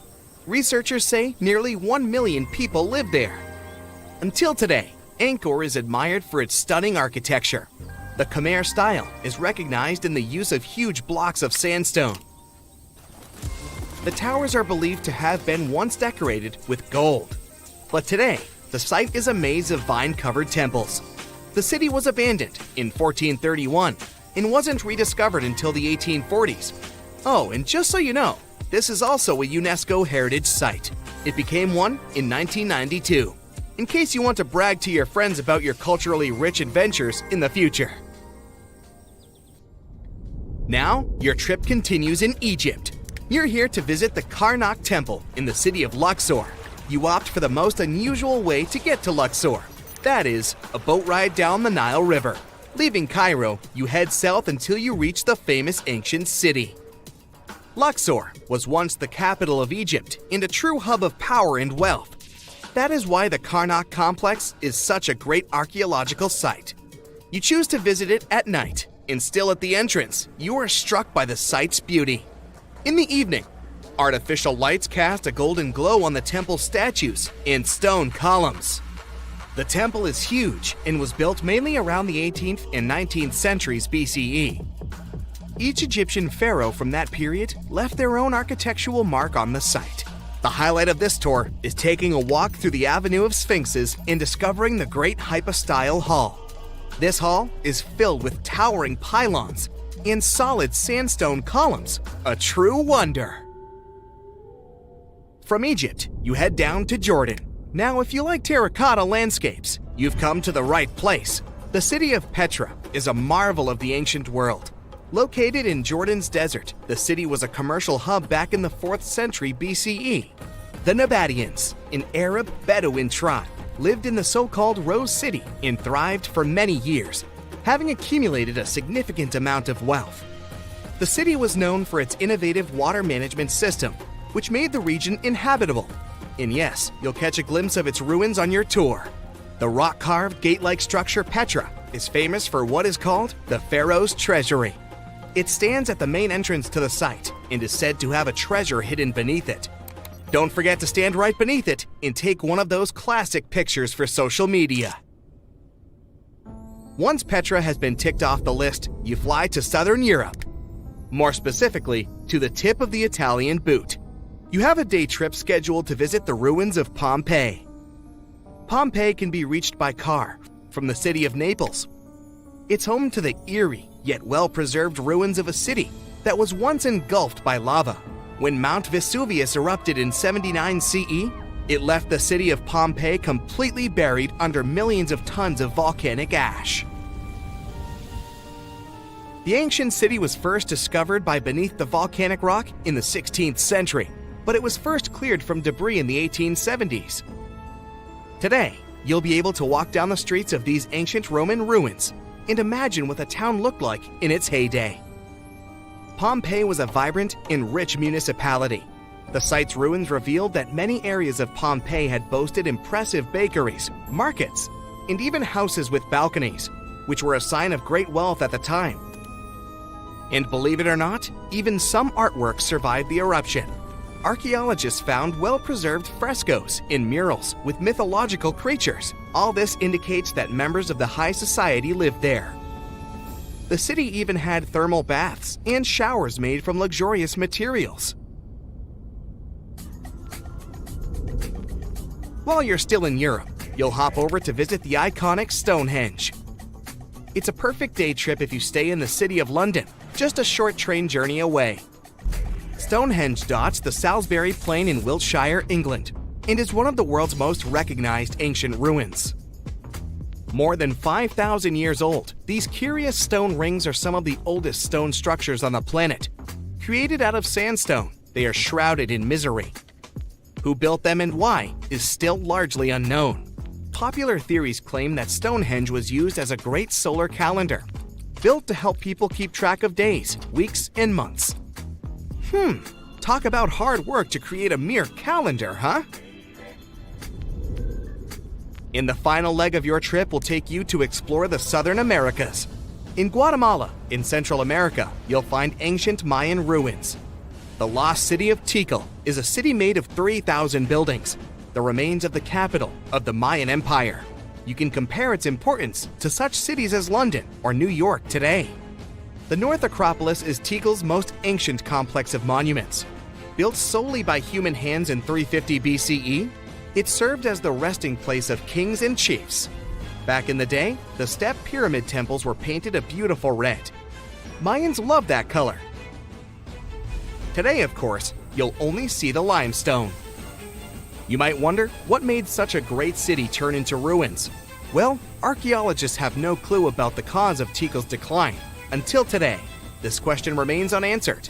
Was it a drought? Disease? Maybe we'll never know. Are you in the mood for some Mayan ruins? Chichen Itza is an archaeological site with the best preserved pyramids on Earth. Located in Mexico's Yucatan state, this Mayan city is well over 1,500 years old. At its peak, it was home to 35,000 people. The site covers 1.9 square miles and has many ruins spread throughout it. The highlight is El Castilla, a tremendous step temple, rising 80 feet above the ground. Its most peculiar feature is that it has 91 steps on each of its 4 sides, including the upper platform, which makes for 365 steps, the same as the number of days in the solar year. Phew, what an intense trip. Time to head home now and soak it all in. See you next time. You know, a lot happened in the first millennium CE. Sure, we're talking about 1,000 years worth of human history. If you'll remember from school, you'll know it was the time of the rise and fall of the Roman Empire. It was when humans saw the transition to the intense times of the Middle Ages. And some say it was the apex period of the Mayan civilization, all the way in Mesoamerica. But thanks to top-notch technological advancements, we can look at history a lot differently today. You see, archaeologists have found actual proof that the Mayan civilization may have started way before we think it did, and that since the beginning, their civilization was far from simple. To find out more about this, you'll have to tread deep into the Guatemalan rainforests. Are you down for the ride? Rainforests are dense and difficult to access. If you were an archaeologist, I'm betting you'd find them quite threatening as well. That's actually one of the reasons why we've been kept in the dark for so long when it comes to the truth about the Mayans. But take a look at this. You'd expect to see ruins like this in places like Portugal, England, or the United States. I'm talking about 130-foot wide roads, painted white to help travelers journey through the nighttime. For scale, these roads were about half the size of an American football field. Huge, huh?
Piece of forests.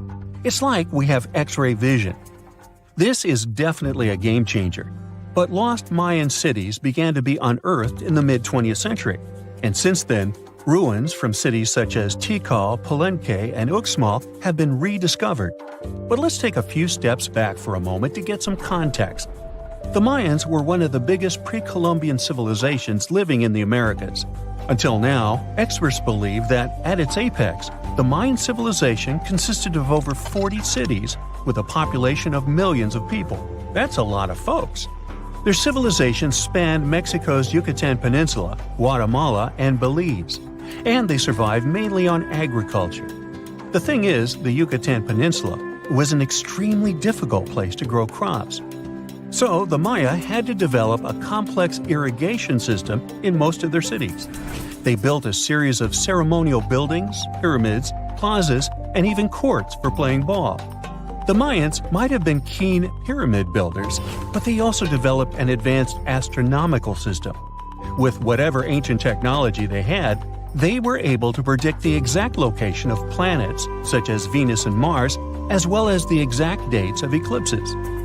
Now, let's take a look at some of their sites. This is Tikal. Located at the heart of the Guatemalan jungle, Tikal is believed to have been the capital of the ancient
people at its peak.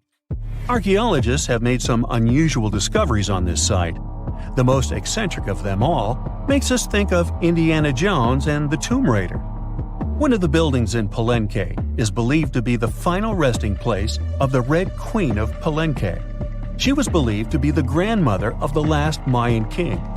In her honor, a huge monument was built to keep her body after her passing. The discovery of the tomb itself was already thrilling.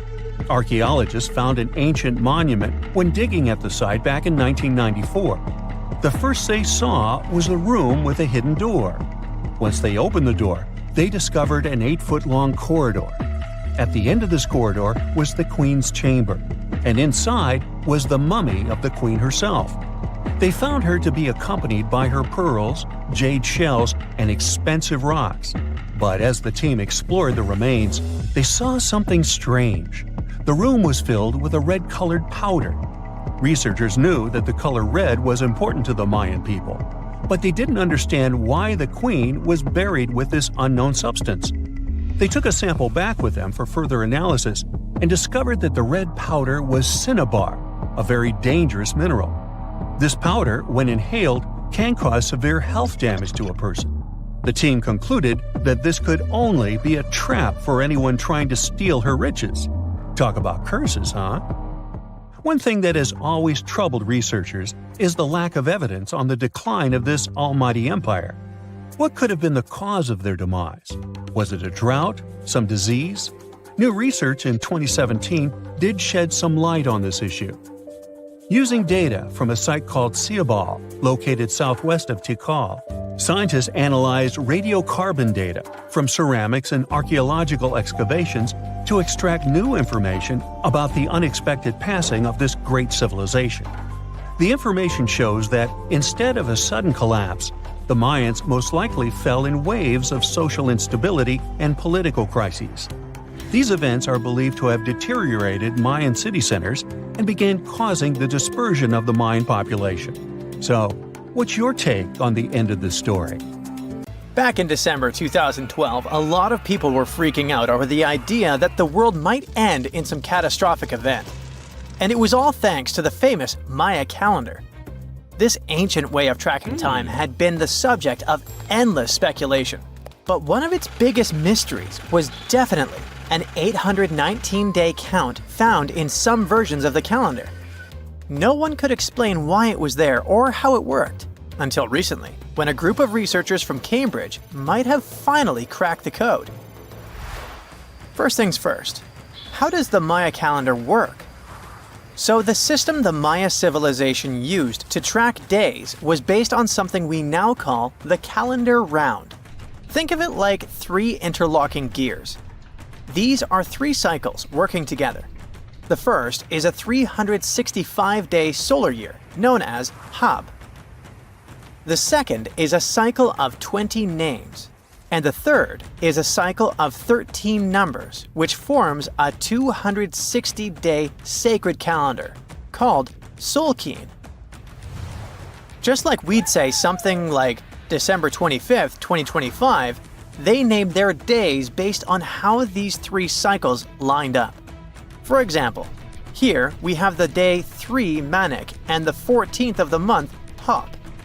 It takes 52 years for the 3 cycles to align in the same way again.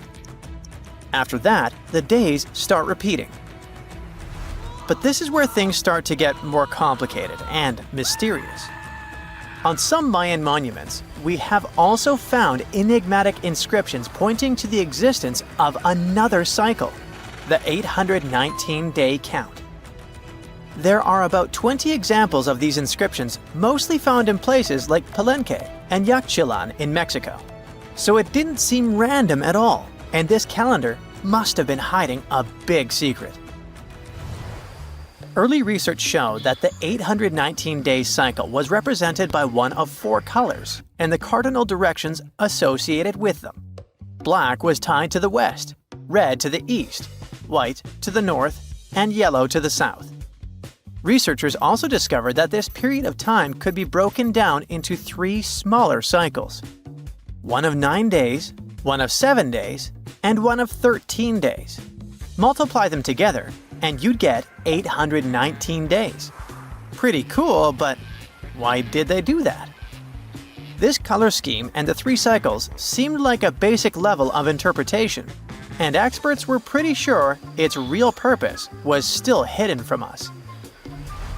Another thing researchers noticed is that this strange count of days was mostly shown using a Y glyph, followed by a number. But in some cases, they also added a glyph representing Kawil. This was a powerful Maya deity, often associated with creation and lightning. He was usually symbolized by a torch coming out of his forehead, representing the spark of life. But in the 90s, a study suggested that when Kawil's inscription showed smoke and fire coming from his forehead, it could actually represent the planets Jupiter or Saturn, or maybe even both. Wait, that means that the 819 days count could be linked to both planets in some way. From there, research focused on figuring out what that link might be. The first conclusion is that this calendar might have helped the Maya track the movements of those planets in some way. Then they started noticing something interesting. These cycles could be specifically tied to the synodic periods of Jupiter and Saturn. By synodic periods, we mean the time it takes for a celestial body, like a planet, to return to the same or nearly the same position as seen from Earth. While this possibility was pretty exciting, something didn't quite add up.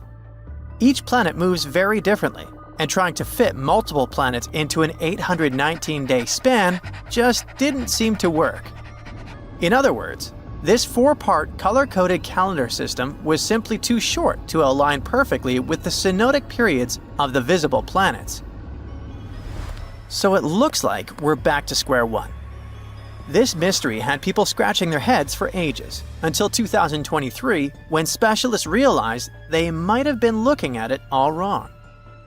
Researchers actually needed to shift their perspective Instead of seeing this system as 819 days, they needed to consider the number as representing timelines. And this period of time could be just a small part of a much, much bigger calendar. You see, as we said earlier, this cycle seemed to track the period when a planet became visible to people on Earth. To prove that these 819 cycles were timelines, not actual days, researchers needed a planet that could serve as a starting point to back up their theory. In this case, it was Mercury. And there's a pretty simple reason for that. Mercury's synodic period is 117 days, which fits perfectly into the calendar count. I mean, if you take 1819 and divide by 117, you get the number 7. So, Mercury is the only visible planet whose synodic cycle fits neatly into this period as whole numbers. Perfect. Now they had a solid starting point. From there, they needed to expand the calendar by increasing its length to 20 periods of 819 days. Suddenly, a pattern emerges. And just like that, all the synodic cycles of the planets fit perfectly into the system. For example, Saturn's synodic period from 378 days lines up perfectly after 6 819-day cycles. Venus aligns every 5 cycles. Jupiter every 19 cycles. And Mars, which takes the longest, needs 20 cycles. In other words, it takes about 45 years for Mars to align with the synodic periods of all visible planets. So, this is how researchers determined that the ancient civilization wasn't referring to days, but rather to timelines. The Maya astronomers came up with this count as part of a larger calendar system of 20 periods. But then a question comes up. Why was studying the synodic period so important to the Maya? Well, we don't have super specific answers about this mysterious calendar yet.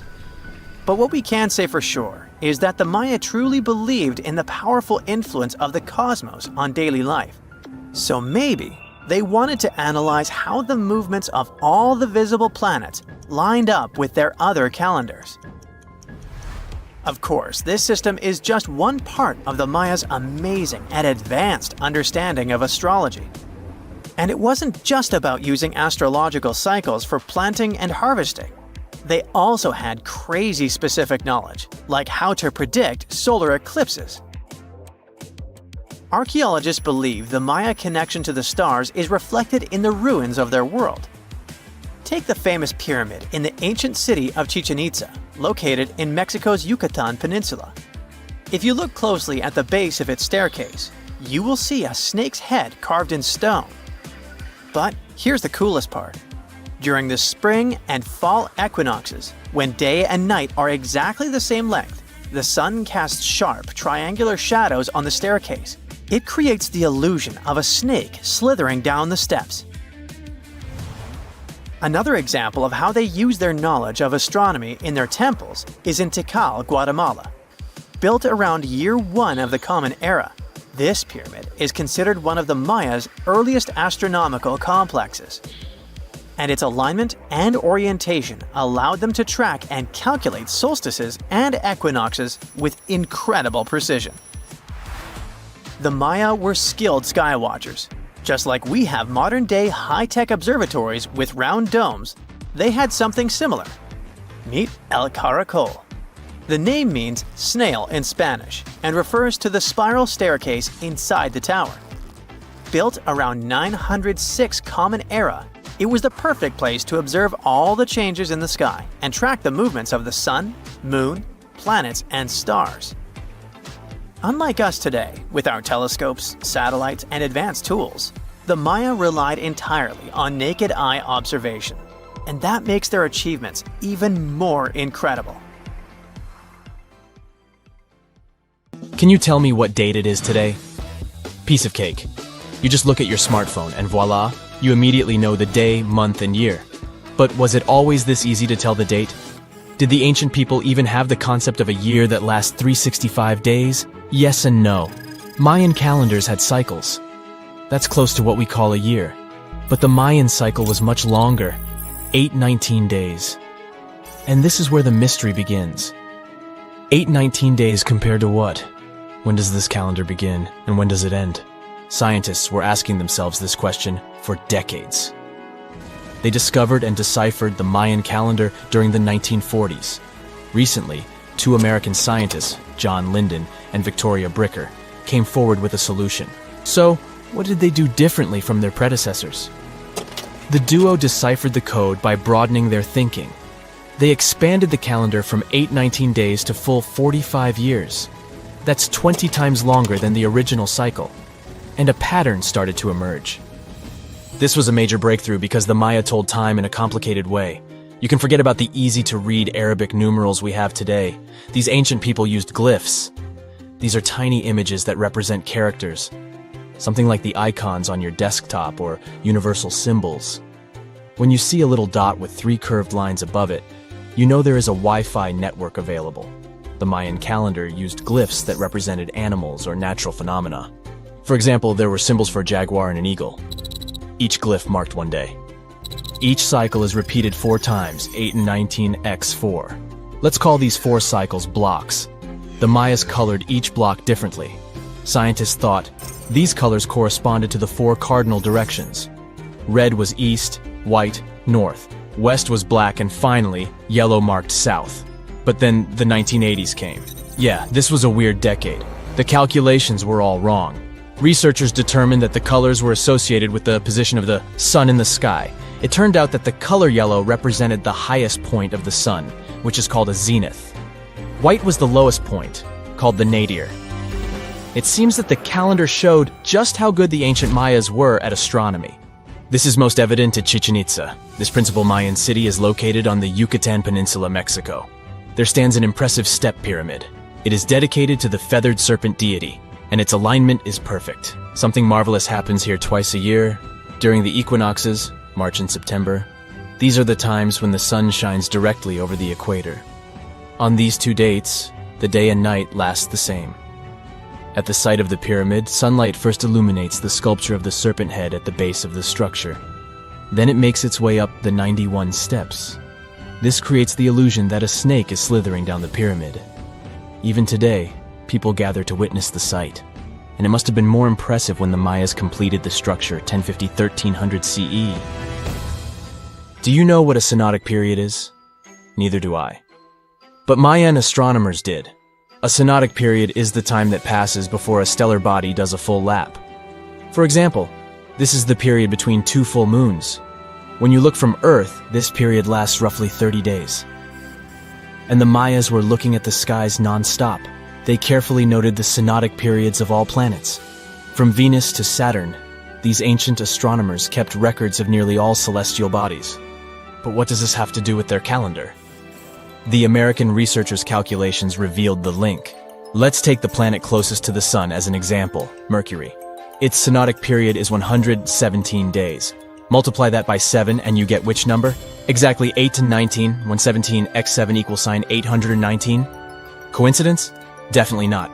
Because synodic periods of other planets also neatly match the magical figure 819. But this is not visible from a single Mayan cycle. Scientists had to expand it several times to discover the pattern. There is a reason why no one could decipher the code for so long.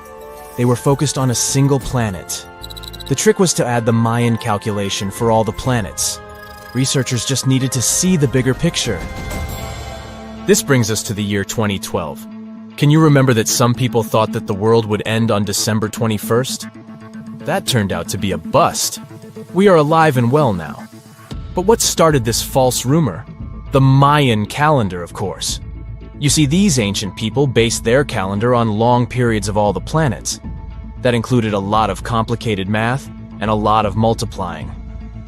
This 2012 was simply the time when their cycle ended. It is known as the long count. This period is the same as our year.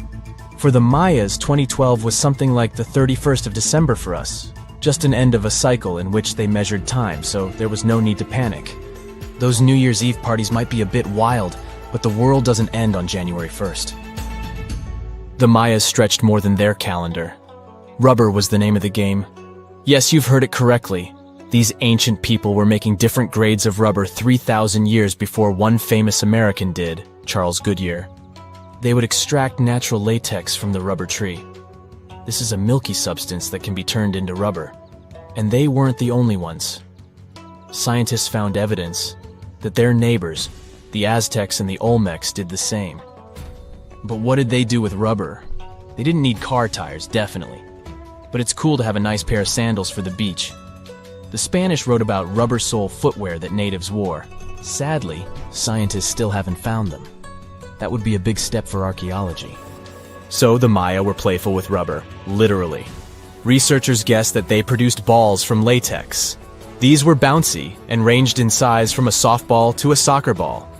A typical Mayan ball game, pits, involved 2 hoops. You must be thinking basketball, but not quite. The hoops were set on walls, 23 feet high. Compare that to the NBA standard of 10 feet. And the hoop was the other way around. There is also a sweet side to the story of the Mayas. These ancient people enjoyed chocolate. In fact, the modern word chocolate probably comes from their language, xocolotl. This meant bitter water. Okay, you get the bitter part, but why water? The Mayas didn't produce chocolate in the form we know it today. They didn't make bars of chocolate. They drank it. Smashed cocoa beans made for excellent drinks. The Mayas perfected the mixture over time and even added spices. Anyone up for a fiery chocolate drink with stew peppers and cornmeal? Who knows, maybe this beverage actually tasted well. Cocoa beans were sacred and used as a currency. Researchers believe all social classes got to enjoy it. Free chocolate for all sounds nice even today. But where did the Mayas get clean water for their cocoa drinks? From the oldest known filtration system in the Western Hemisphere. It was based on zeolite. These are minerals that contain aluminum and silicone compounds. And guess what? Modern air and water purifiers still use this material. Mayan tech wins yet again. Back in Europe, Roger Bacon developed a sand filtration system in 1627, some 1,800 years after the Mayas. But what about regions without rivers, lakes, or springs? Mayan engineers had it all figured out. Rainwater. They would carve out large reservoirs in the limestone bedrock. Then, they would coat these underground caves with a layer of a watertight material. The final step was to make small channels that collected water from the hills above. Scientists estimated that just one of these reservoirs could hold on average 10,000 gallons of rainwater, enough to fill 55 modern hot tubs. Researchers have found almost 1,000 previously hidden Maya settlements in the tropical lowlands of what is now northern Guatemala. They did it with LIDAR, light detection and ranging lasers, which they used to scan areas from the air. The region we're talking about is pretty vast. All those structures and buildings they saw over there stretch across about 650 square miles. And these spots were supposedly occupied thousands of years ago. It seems all these structures were pretty densely packed, so people lived close to each other. They had at least 417 ancient villages, towns, and cities where they could identify boundaries. These structures and buildings were actually a part of a state that looked like a kingdom. Some of these settlements were built as sports courts, civic, ceremonial, and religious centers, and residential homes. There were also massive palaces, platforms, dams, pyramids, and causeways across that area. People who lived there also had reservoirs where they collected water. So, they needed the power to organize thousands of specialists and workers. And they also needed many skilled people to build such structures without the technologies we have today. They needed lime producers, architects, mortar and quarry specialists, lithic technicians, those who took care of legal enforcement, and other important roles to establish the true community. This cool laser scanning system researchers used while exploring this area can even penetrate very dense ecosystems and vegetation. The light bounces off different surfaces and then creates a digitally reconstructed map. This map is based on how much time it takes for the pulses to get back to a receiver.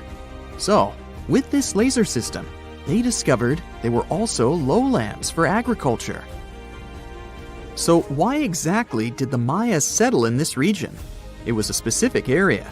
Plus, it was hard to build such an amazing kingdom in a tropical rainforest climate. Back in the old times, ancient peoples had mostly inhabited areas in drier climates. Over there, they would build water resources, which were some sort of the basis of society and a source of life. An example of this is Teotihuacan of highland Mexico, although they did have a couple of navigable rivers they could use for transport and trade. But these rainforest areas had their advantages too. The Maya used natural resources like limestone, which was their primary building material, salt, and the volcanic rock obsidian, which they used for different tools. Also, they managed to find enough dry land to live and build homes there. The lowlands were seasonal swamps called bajos, and they were perfect for agriculture because of the fertile soil.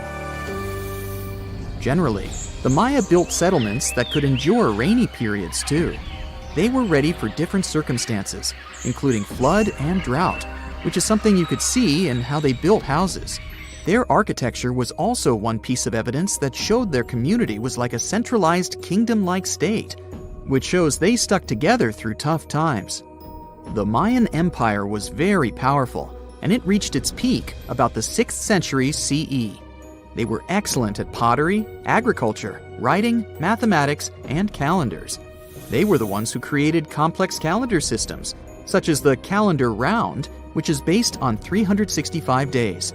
Although some believe the Mayan calendar predicted December 21st, 2012 would be the end of the world, it was just a coincidence with the end of a certain full cycle. They would call it the long count calendar, and it lasts 5,125 years. The Mayan people left behind an impressive amount of astonishing architecture and symbolic artwork. Most of their stone cities ended up abandoned by 900 CE. No one still knows why the Mayan civilization in that area collapsed, although there are some theories. Some think that by the 9th century, these people had exhausted the resources around them to the point that they could no longer feed and sustain such a big population. Others believe some city-states didn't get along that well, so they broke down the traditional system of power they used to have. Some say it was all because of a very long period of drought. It could be a combination of all these factors, though. But one Mayan city, located on an island, even survived until the 17th century. It was long after the rest of the Mayan civilizations had been destroyed or abandoned. If you're a traveler, you might know the town by its modern name, Flores. Scientists believe about 2,000 people lived there. The earliest Maya people were farmers. They cultivated crops like beans, squash, corn, and cassava. As they had many interesting ingredients, they created hundreds of cool recipes. Many of those are still present even today. For example, in modern Mexican cooking, and especially popular are papayas, cacao, avocados, squash, pineapples, chili peppers, beans, and so on. Even though the Maya mostly practiced a kind of primitive type of slash-and-burn agriculture, there is also evidence of them using some more advanced farming methods, like terracing and irrigation. And they were big chocolate lovers. More than 3,500 years ago, the Olmecs of Mesoamerica probably turned out to be the first to realize that it takes some work for us to get such a cool thing as chocolate. But the Maya were the ones who turned it into a true form of art. Scientists found out about it when they found cacao in Mayan pottery. Their chocolate would be mixed with honey, water, cornmeal, and chili peppers. That's how you get a spicy, savory, hot chocolate beverage you can try even today in Mexico and Central America. Also, they used written language in their books. Their paper was made from fig tree bark, and using strips of that paper, they created a large library of books. Books made of this material are called codices, and 4 of these can still be found today. Sadly, many books were lost over time because of the humid climate or some human factors. The classic Maya built a bunch of palaces and temples that had a stepped pyramid shape. They decorated them with inscriptions and reliefs, which have earned them the reputation of being incredible artists of Mesoamerica. For the Mayans, flat foreheads were the most desirable thing on someone's face. They were generally really into aesthetics. and having a flat forehead was one of the main things where you could meet their highest aesthetic standard. They also liked to glam up their looks with makeup and clothing. Also, the Mayans were master tattoo artists. Actually, they were one of the first civilizations that started doing such forms of body art. They had a rich culture and believed in many things, such as fairies. Many civilizations across the globe believed in these mythical creatures, which had different names everywhere. The Mayans called those creatures aluxes. They would make sculptures of aluxes from wood or clay, take them to the forest, and hide in some secret spots. The Maya believed these sculptures would come to life during the night and take the role of guardians of their land, animals, and crops. The Maya believed caves were entrances that led to the underworld. You can even visit some of these caves if you like. For example, you can explore the jungles of Quintana Roo and Yucatan near Cancun. There are many spots where researchers found artifacts the Mayans had left behind.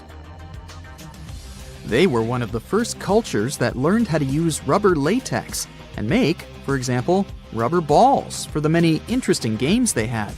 They used natural latex and then probably mixed it with some other natural substances. That's how they came up with the bouncy balls they played with. They also built cool steam baths. The Maya had structures made from stone that looked like something we know today as bathtubs. Plus, they were building heated stone structures we know as sweat houses. Researchers found these in El Salvador and Guatemala, and they were previously hidden under volcanic ash. The story goes that two Mayan twin boys loved to play ball. Sure, they were really good at it, but they also made a lot of noise when playing. The lords of the underworld soon became bothered by the sound and summoned the two boys to the underworld, a place the Mayans called Xibalba. As soon as the boys reached their gloomy destination, the lords of the underworld began putting them through a series of tests. Soon enough, the inexperienced twin boys failed the tests and lost their lives. But this was not in vain. This sad event resulted in the appearance of a beautiful fruit tree. Soon enough, a young woman saw a beautiful fruit on this tree and reached up to pick it. Legend has it that soon after that, she gave birth to another set of twin boys named Hunahpu and Xibalba.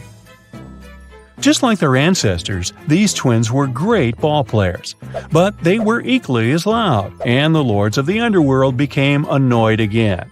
They decided to ask this pair of twins to come to play a game in the underworld, hoping to get rid of them too. When the twins arrived, the lord sent them through a number of frightening places. The first one was the House of Gloom, which was very dark. They then passed through the House of Knives, where they had to avoid getting injured. The twins then built a fire in the House of Cold, so that they didn't freeze, and ran through the House of Jaguars, where they tricked the animals into not eating them. Finally, they entered the House of Bats, where they seemed to have lost their luck. One of the bats managed to run off with Hunahpu's head. The lords then challenged the twins to play ball with them, but the boys were clearly at a disadvantage. Xibalba placed a turtle on Hunahpu's shoulders to make up for his lost head, and they began playing. As the lords became distracted by an animal near the court, Xibalba stole his brother's head and placed it back in its place. Much to the annoyance of the lords, the twins were now able to tie the game. Hunahpu and Xibalba continued to perform a series of tricks for the lords of the underworld. One of them involved Xibalba injuring Hunahpu and then bringing him back to life. The lords were so impressed by the twins' performance that they asked them to do the same trick on them. Of course, the twins agreed, but after performing their trick on some of the lords, they refused to revive them. Seeing what had happened, the lords of the underworld admitted defeat and begged for their lives, promising not to intervene in the lives of people ever again. Hunahpu and Xibalba were happy to have avenged their ancestors and gained the respect of the lords. Legend has it that the lords of heaven were so impressed by the twins that they took them to live in the sky by turning them into the moon and the sun. The Maya civilization was one of the most dominant indigenous societies in history, and their folklore and traditions are still discovered and studied today. They used to live in a territory called Mesoamerica. It was made up of modern-day Mexico and parts of Central America like Guatemala, Belize, Honduras, Yucatan Peninsula, and El Salvador. They lived from 1800 to 900 BCE and up to 900 to 1500 CE. Apart from their impressive legends, the Maya were very skilled inventors. They're known for their calendars, writing systems, farming methods, and sports. Their writing, for example, was found preserved on buildings and stone monuments, as well as in rare books and pottery. It's a system made out of more than 800 hieroglyphics in various combinations. Each of those signs was said to represent a syllable. Their writing system was deciphered by accident by Tatiana Proskorakov, an American woman who initially studied to be an architect. Since she didn't find a job in her field, she eventually became a Mayanist in her own right, despite not being academically trained. She was the first to notice that the Mayan upended frog glyph meant birth, and that their toothache glyph meant the date when the king ascended to the throne. It made it easier for scientists to pinpoint birthdays, as well as the names of the rulers of a specific Mayan dynasty. They also invented the concept of zero, which is seen as one of the greatest innovations in mathematics, physics, and human history altogether. Sure, even back then, people understood the idea of having nothing, but the concept of zero as a number is a relatively new invention. A fun fact about Mayans is that they really liked hats. The bigger your hat was, the more important you looked. Not only was it a sort of fashion statement, but it also made them look taller, which was a big deal for their aesthetic. The Mayans also came up with one of the most intricate and complex calendars in human history. It was the first to use zero as a placeholder. Their calendar ended on December 21st, 2012, which led some people to believe that it translated to the end of the world. Obviously, that was not the case. It just so happened that the date coincided with the end of a Mayan cycle of years. But you know, as advanced in science and astronomy as they were, they did make some mistakes. One of them was their belief that the world was flat. Their theory was that the four corners of the world were watched by the brother lords, who kept the sky from falling over their lands. Hats off for their menus, though, as they were well-known chocolate eaters.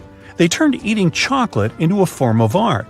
The drink they made wasn't really like the hot chocolate we enjoy today, though. The recipe included mixing cacao with water, honey, chili pepper, cornmeal, and other ingredients to make a foamy, spicy drink. The ritual of drinking cacao was a crucial part of their celebrations.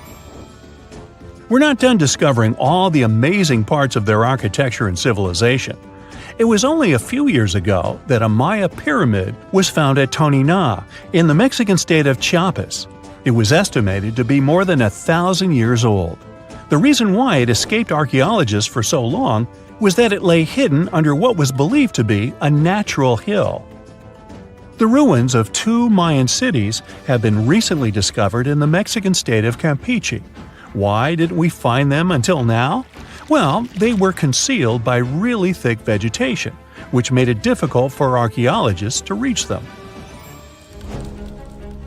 The Mayans didn't just disappear. Their descendants are still around today, many of them choosing to live in their ancestral homelands. You can find them in Guatemala, for example, where the Maya people make up the majority of the population. Overall, the Maya ethnic group contains people that speak different Mayan languages, such as Yucatec, Quiche, Quechua, or Mopan. They had no idea what a spa day was, but the Mayans really enjoyed a nice sweat once in a while. Sweat lodges were discovered around ancient Mayan sites. They were built out of stone or adobe. These rooms were an essential part of their cleansing and healthcare rituals.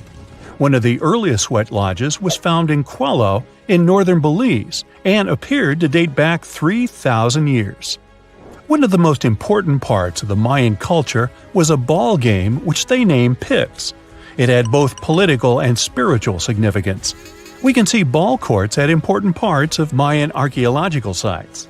The main goal of the game was to pass a rubber ball through a very high stone hoop without using your hands. Basically, it was a combination of soccer and basketball.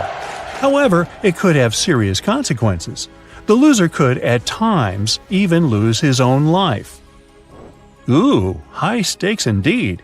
Because of this game and the need for bouncy balls, the Mayan people were some of the first cultures to use rubber. They made it using natural latex. There were different kinds of rubber depending on what natural substances the latex was mixed with. And that, my friend, is the way the ball bounces. Sorry, but you know me, I just couldn't resist. So, imagine you're 15 and you get bored of playing video games. Instead, to pass the time, you decide to give some attention to an old hobby of yours, tracking down lost Mayan cities. You've heard that some ancient civilizations are said to have built entire cities based on constellations, so you decide to check out whether that was true for the Mayans. You find a book containing all the constellations the Mayan civilization believed to exist. You open good old Google Maps and map every ancient Mayan city discovered to date. You start seeing that this information actually matches. And truly, the biggest ancient Mayan cities correspond to the brightest and biggest stars of the Mayan constellations. Okay, this is getting interesting. You manage to map out over 100 ancient cities when you suddenly notice something strange. There's an area in the Yucatan Peninsula in Mexico where archaeologists have unearthed 2 Mayan cities. But on the constellation map, there are 3 stars. Could this mean there is a long-lost city waiting to be discovered nearby? You might think this sounds too daydreaming, but the story is actually true. The previous account happened to a Canadian teenager named William Gaddery. The boy is known as a science genius and had even won an award for the constellation theory we presented just now. When he noticed that a 3rd city was missing from the 23rd constellation he was examining, he began to scour the internet for satellite pictures that could help him solve this mystery. He looked into images from NASA, JAXA, a Japan-based satellite company, and Google Earth. These images were still insufficient to answer his questions, so he reached out to a friend inside the Canadian Space Agency. His friend provided him with state-of-the-art satellite imagery that gave him the answer he was looking for. According to the images, there is a large square area right on the border of Mexico and Belize, which looks like the remains of a city. William took the images to a remote sensing expert known as Dr. Armand Laroque from the University of New Brunswick. They studied the images thoroughly and concluded that the area could be housing 30 buildings and even a large pyramid. The scientific and archaeological community went crazy with the 15-year-old's discovery. Could this really be true? Some background. Lost Mayan cities began to be unearthed in the mid-20th century. Since then, ruins from cities such as Tikal, Palenque, and Uxmal have been rediscovered. The Mayans were one of the biggest pre-Columbian civilizations living in the Americas. They began to settle in the area as early as 1500 BCE. Experts believe that, at its height, the Mayan civilization consisted of over 40 cities with a population of millions of people. That's a crowd. And their cities were pretty interesting. Their civilization spanned over Mexico's Yucatan Peninsula, Guatemala, and Belize. They survived mainly on agriculture, so they developed a complex irrigation system in most of their cities. They built a series of ceremonial buildings, pyramids, plazas, and even courts for ball games. The Mayans were keen pyramid builders, but they also developed an advanced astronomical system. With whatever ancient technology they had, they were able to predict the exact location of planets, such as Venus and Mars, and they were able to predict the exact dates of eclipses. That's why the methodology William used to discover this long-lost Mayan city was unusual, but not completely surreal. The Mayans were keen astronomers, so it wouldn't be too strange that they built their major architectural feats in relation to the sky, would it? And they wouldn't be the first ones to be doing so. There is a famous fringe of Egyptology dedicated to studying how the Giza pyramids were built in perfect alignment with the Orion constellation. meaning that each pyramid was purposely built to align with one of the major stars of Orion's belt. According to William, he first had the idea to look at the Mayan constellations because he couldn't understand why the Mayans built their cities where they built them. Most major cities, such as Chichen Itza and Uxmal, aren't near any rivers or significant bodies of water. Instead, they're built on marginal lands and on top of mountains, which confused the 15-year-old. His next thought was that it might have something to do with astronomy. William named the new city he discovered Mouth of Fire, which is also my nickname, and he even won a merit award for his hard work. However, his theory was very much contested inside the archaeological community, and many Mayan experts worked to debunk William's findings. Some archaeologists say that constellation theories are too unscientific.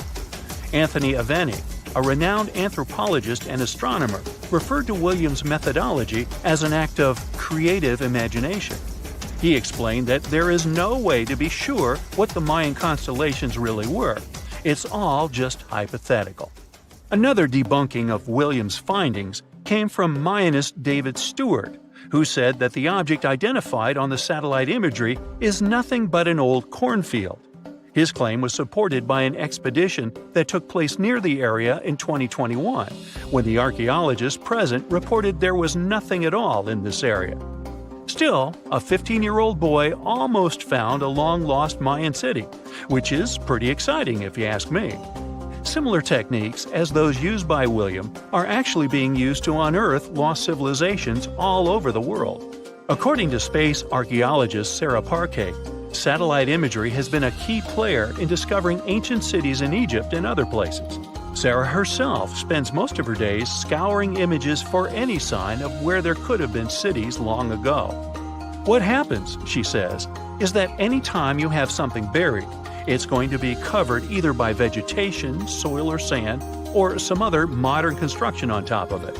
In order to assess whether there is something hidden under large canopies of vegetation or not, she uses infrared technology, for instance. A major recent discovery in Brazil was done in a similar way. Satellite imagery detected a network of trenches dating back to 200 to 1200 CE. These suggest settlements that could have supported around 60,000 people.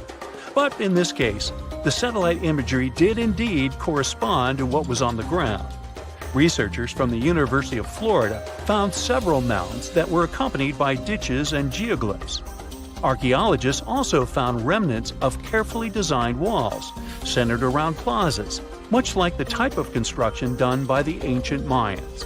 Advances in satellite tech have also shed new light on long-discovered ancient Mayan cities, such as Tikal. Located in the heart of the Guatemalan jungle, Tikal is believed to have been the capital of the ancient Mayan Empire. At its height, it was comparable in importance to cities such as London or New York in today's world. It was composed of a series of complex monuments, many of them believed to have been the resting places of kings and chiefs. Tikal is already known to have been big, but recent discoveries show it could have been even 3 times larger than what scientists originally believed. The main discovery revolves around a fortification on the outskirts of the city, indicating how far the original city stretched. And new discoveries still take place. In 2017, researchers also unearthed new clues regarding the potential causes of the decline of the Mayan civilization. Using data from a Sidon seawall located 62 miles southwest of Tikal, scientists analyzed radiocarbon data from ceramics and archaeological excavations to extract new information about the sudden demise of this great civilization. The information shows that, instead of a sudden collapse, the Mayans most likely collapsed in waves of social instability and political crises. These events are believed to have deteriorated Mayan city centers and began causing the dispersion of the Mayan population. Well, it seems like it's a prime time to uncover ancient ruins. What do you say? Will you give it a try as well? How do you imagine ancient megaliths? Perhaps Stonehenge in England or the Great Pyramid of Giza in Egypt come to mind. They've become household names. Millions of people visit these sites every year. But thousands of miles away from such tourist hotspots, there is a mystery. ruins of a city that is several hundred years old. And it doesn't sit in a desert or on a grassy plain. Its former inhabitants constructed it on a coral reef in the middle of the Pacific.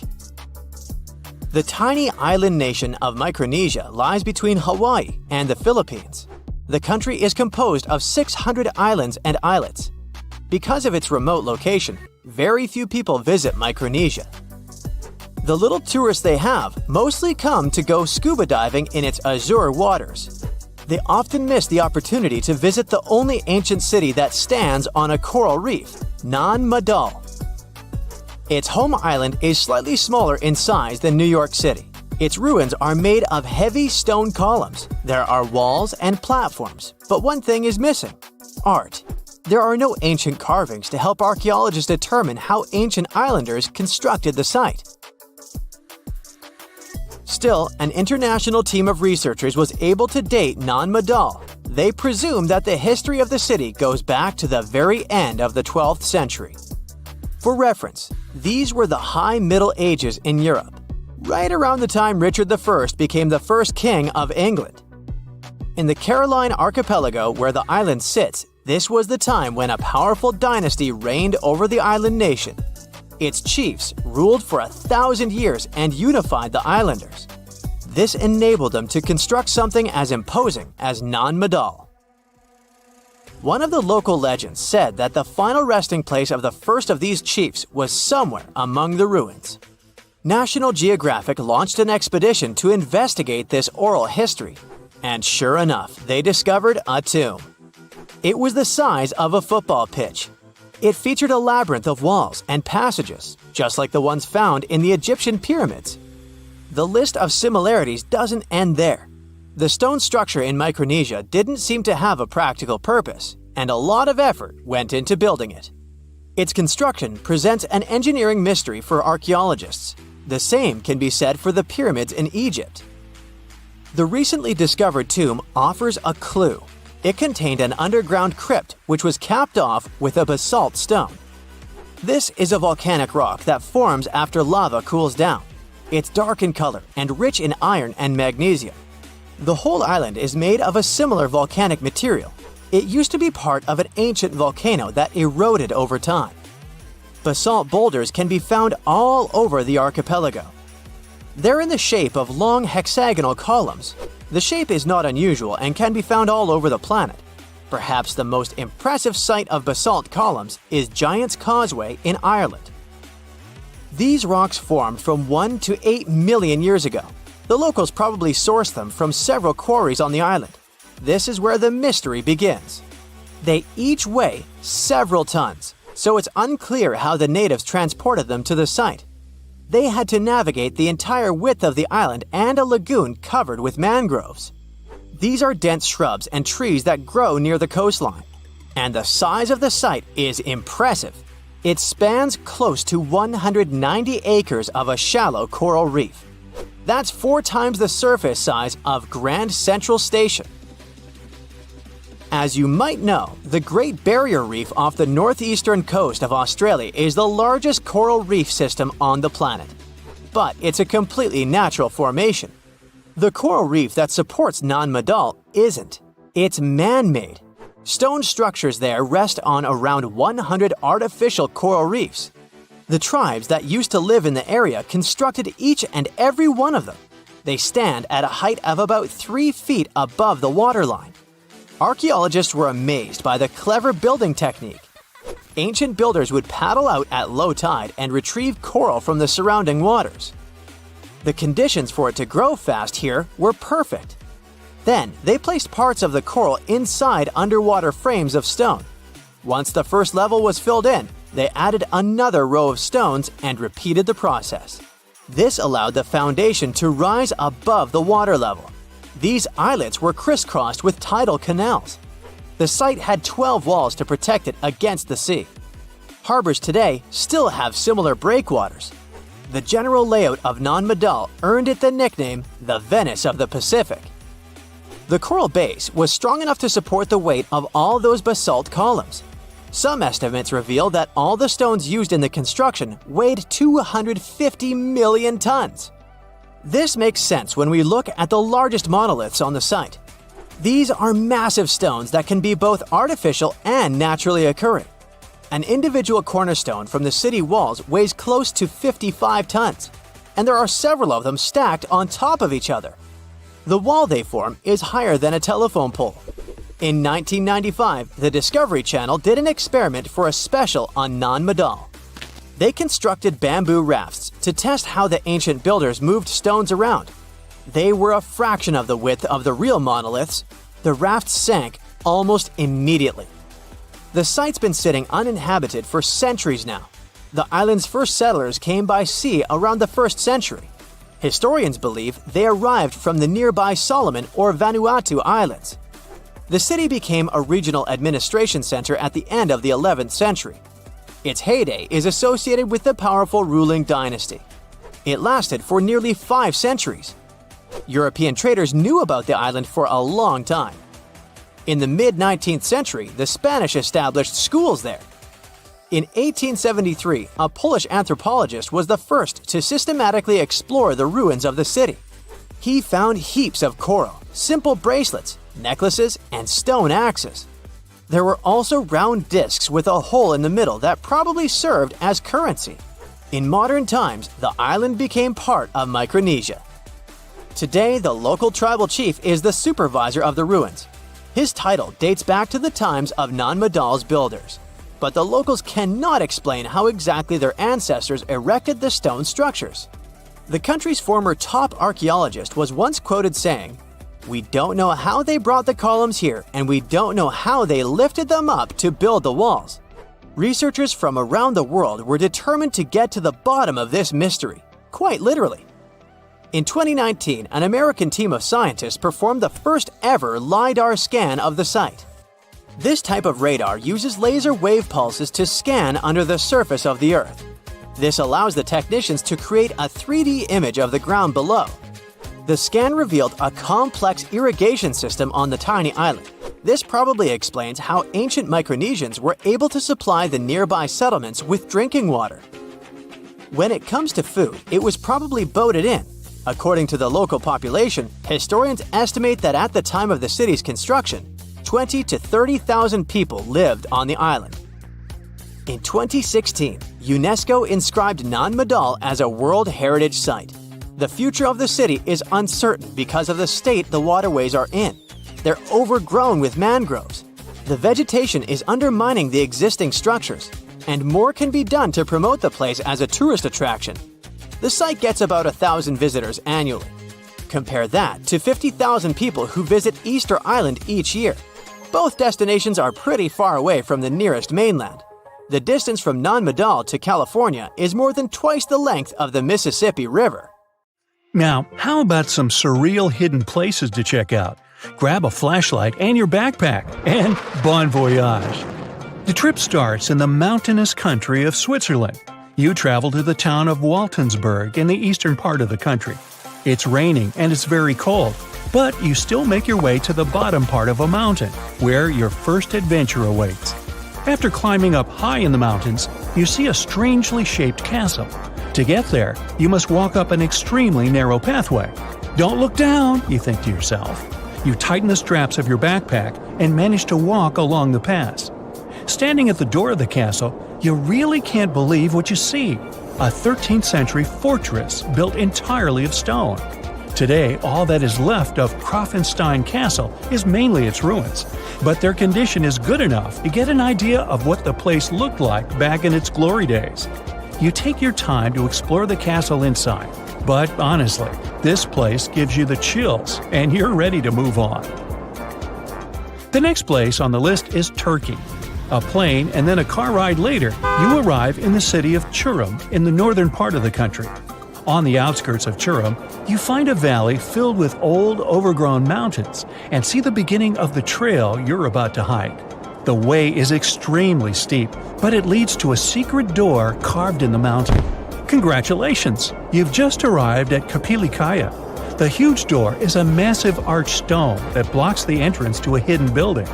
Experts think it has existed since the 2nd century BCE.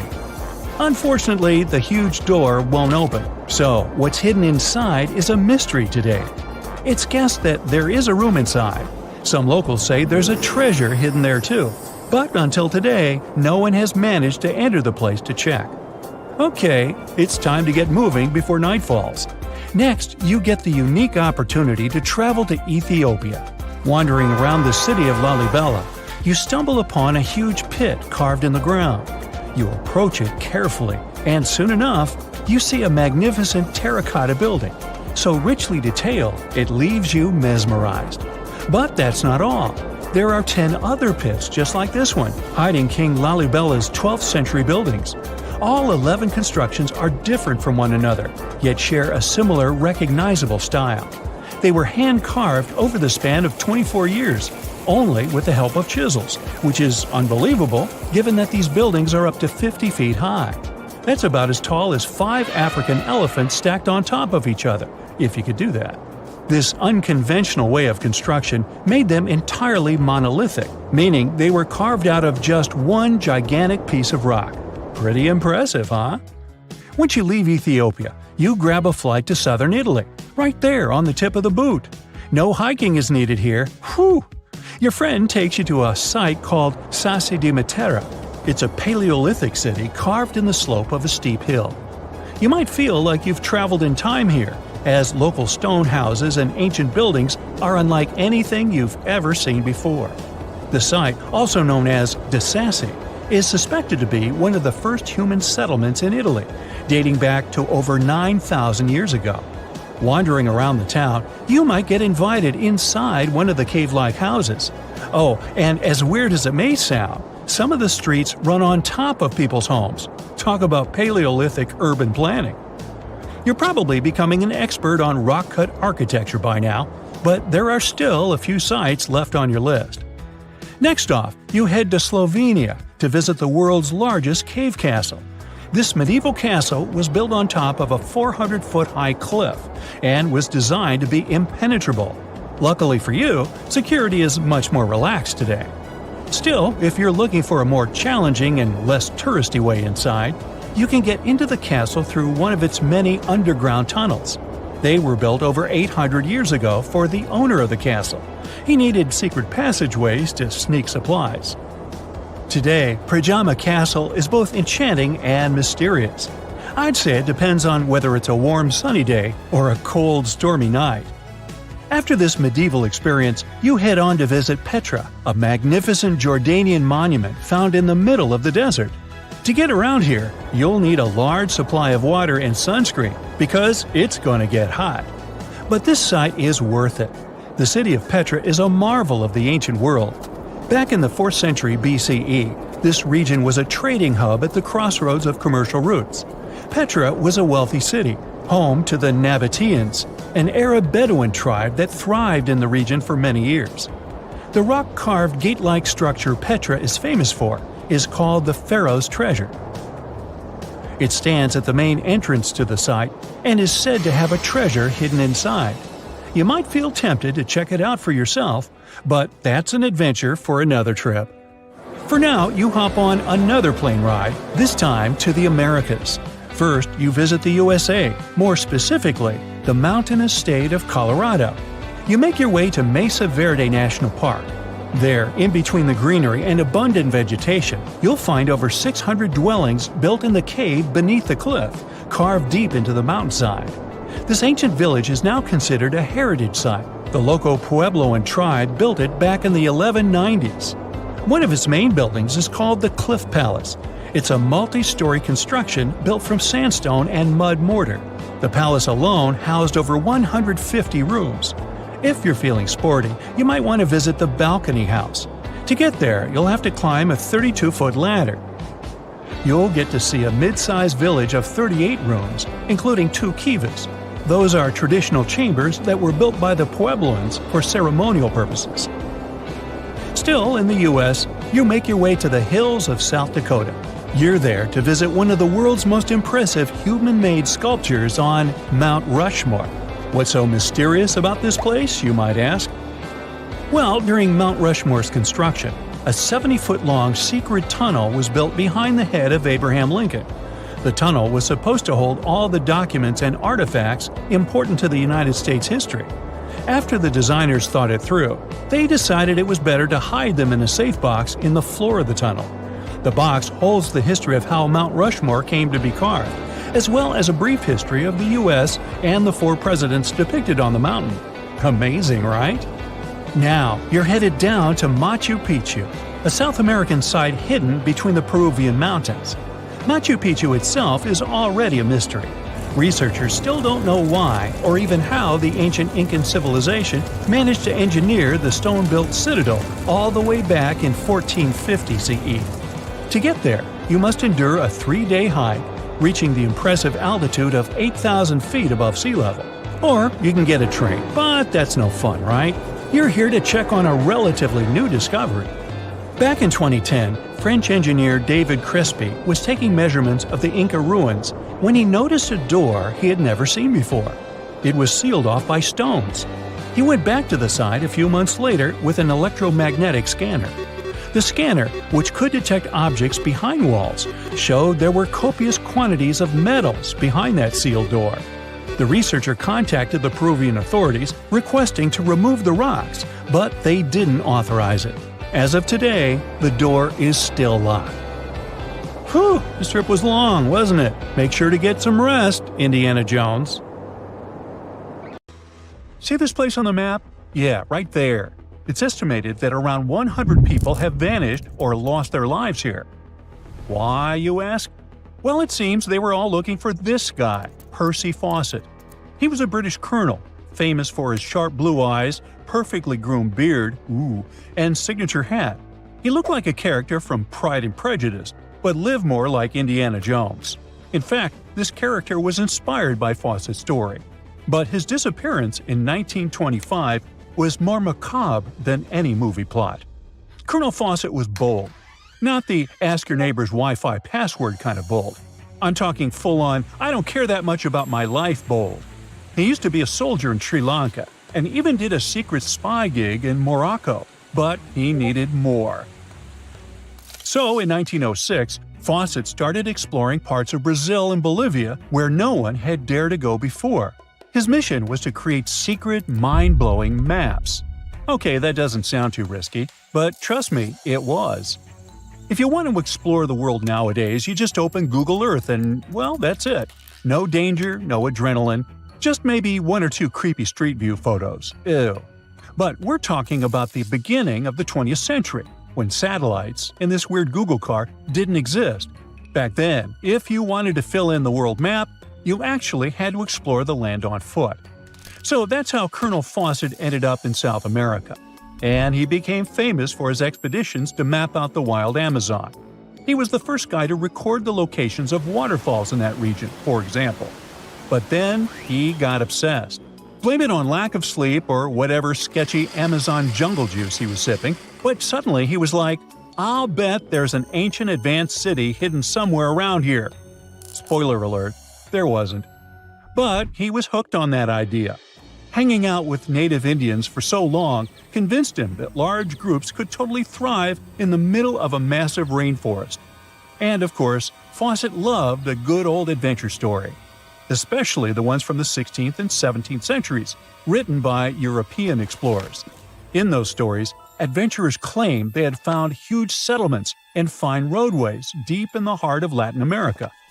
But Fawcett's all-time favorite story came from a manuscript written in 1753. Back then, adventurers were hunting for precious metals in Brazil when they stumbled upon a ruined city with monumental buildings, roads, and plazas. Oh, and every corner had a Roman-style spire. Naturally, the colonel was all in to find it. Too bad no one told him this manuscript is mostly considered a forgery. Yep, this story is as real as Snow White's. But then, things got weird. The settlement described in that manuscript was supposedly located in the northeast side of Brazil. But now, he's saying there's an advanced civilization in Mato Grosso, which is in a different part of the country. So he decided to name this new place the City of Z. Back in the 1920s, the colonel launched 2 separate expeditions to find it. But both trips failed, as he faced terrible weather, fever, and of course, exhaustion. Now, tell me in the comments, what do you think Fawcett did after 2 failed expeditions? Option A, he quit. Option B, he called his mom.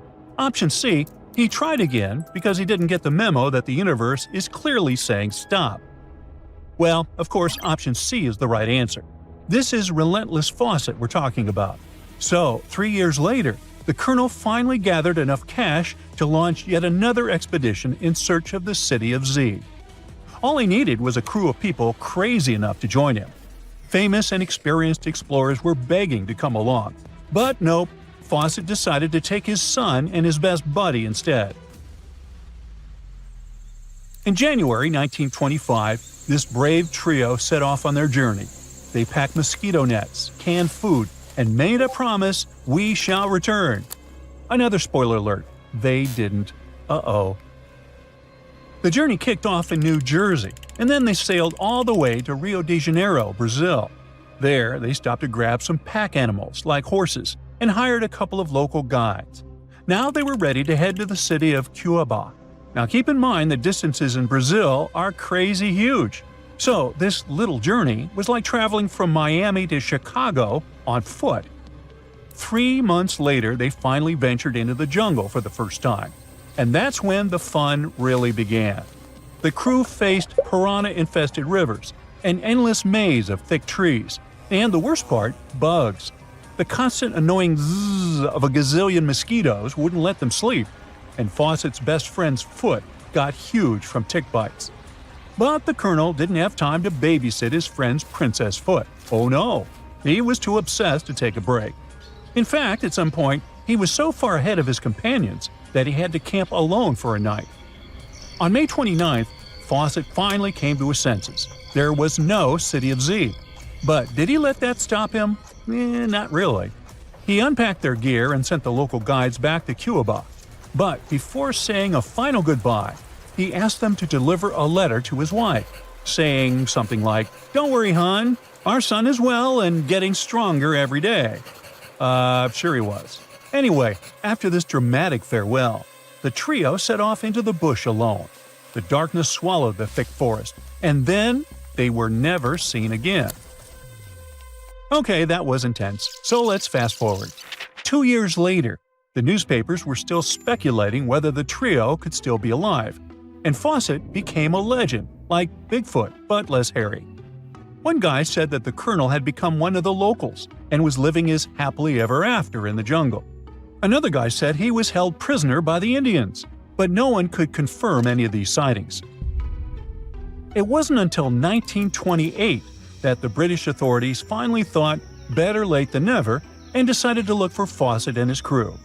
By that time, they were sure their expedition had perished, but they still needed proof. And after days and days of surviving the jungle's worst nightmares, they found, well, nothing.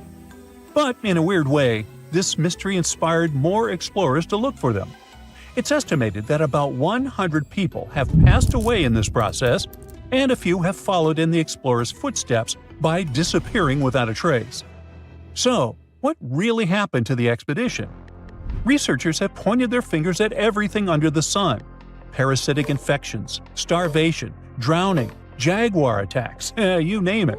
Some even say Fawcett dove headfirst into mysticism and started an occult community in the jungle. The Brazilian anthropologist Orlando Vilas-Boas was probably the one who got the closest to solving this case. Back in the 1950s, he was working with the Kalapalo Indians when they suddenly admitted to, getting rid of Fawcett. They even had bones to prove it. But it turns out a forensic analysis showed that the remains didn't belong to the Colonel. So we're back to square one, and nobody knows, to this day, whatever the heck happened to them. Fawcett's quest, as we know it today, is based on some pretty questionable sources. But there is a possibility that he wasn't living in Delulu land after all. Recent discoveries suggest that his idea of a sophisticated jungle city wasn't just pure fantasy. In 2024, a massive ancient city was found in the Amazon, hidden beneath dense vegetation. Evidence suggests it was built around 2,500 years ago, and it was surprisingly advanced, featuring houses and plazas, all connected by an incredible network of roads and canals. But this city was in a forest in Ecuador, not Brazil. So who knows? Maybe the legendary city of Z is still out there. Scientists have discovered a never-before-seen pyramid immersed in the sands of Judea. After a little digging, they discovered that it held treasures that had been untouched for over 2 millennia and historical secrets that we can only now access. At the Zohar Fortress site, 2,600 feet above the Dead Sea, archaeologists were searching for manuscripts that would provide new information about the history of the site.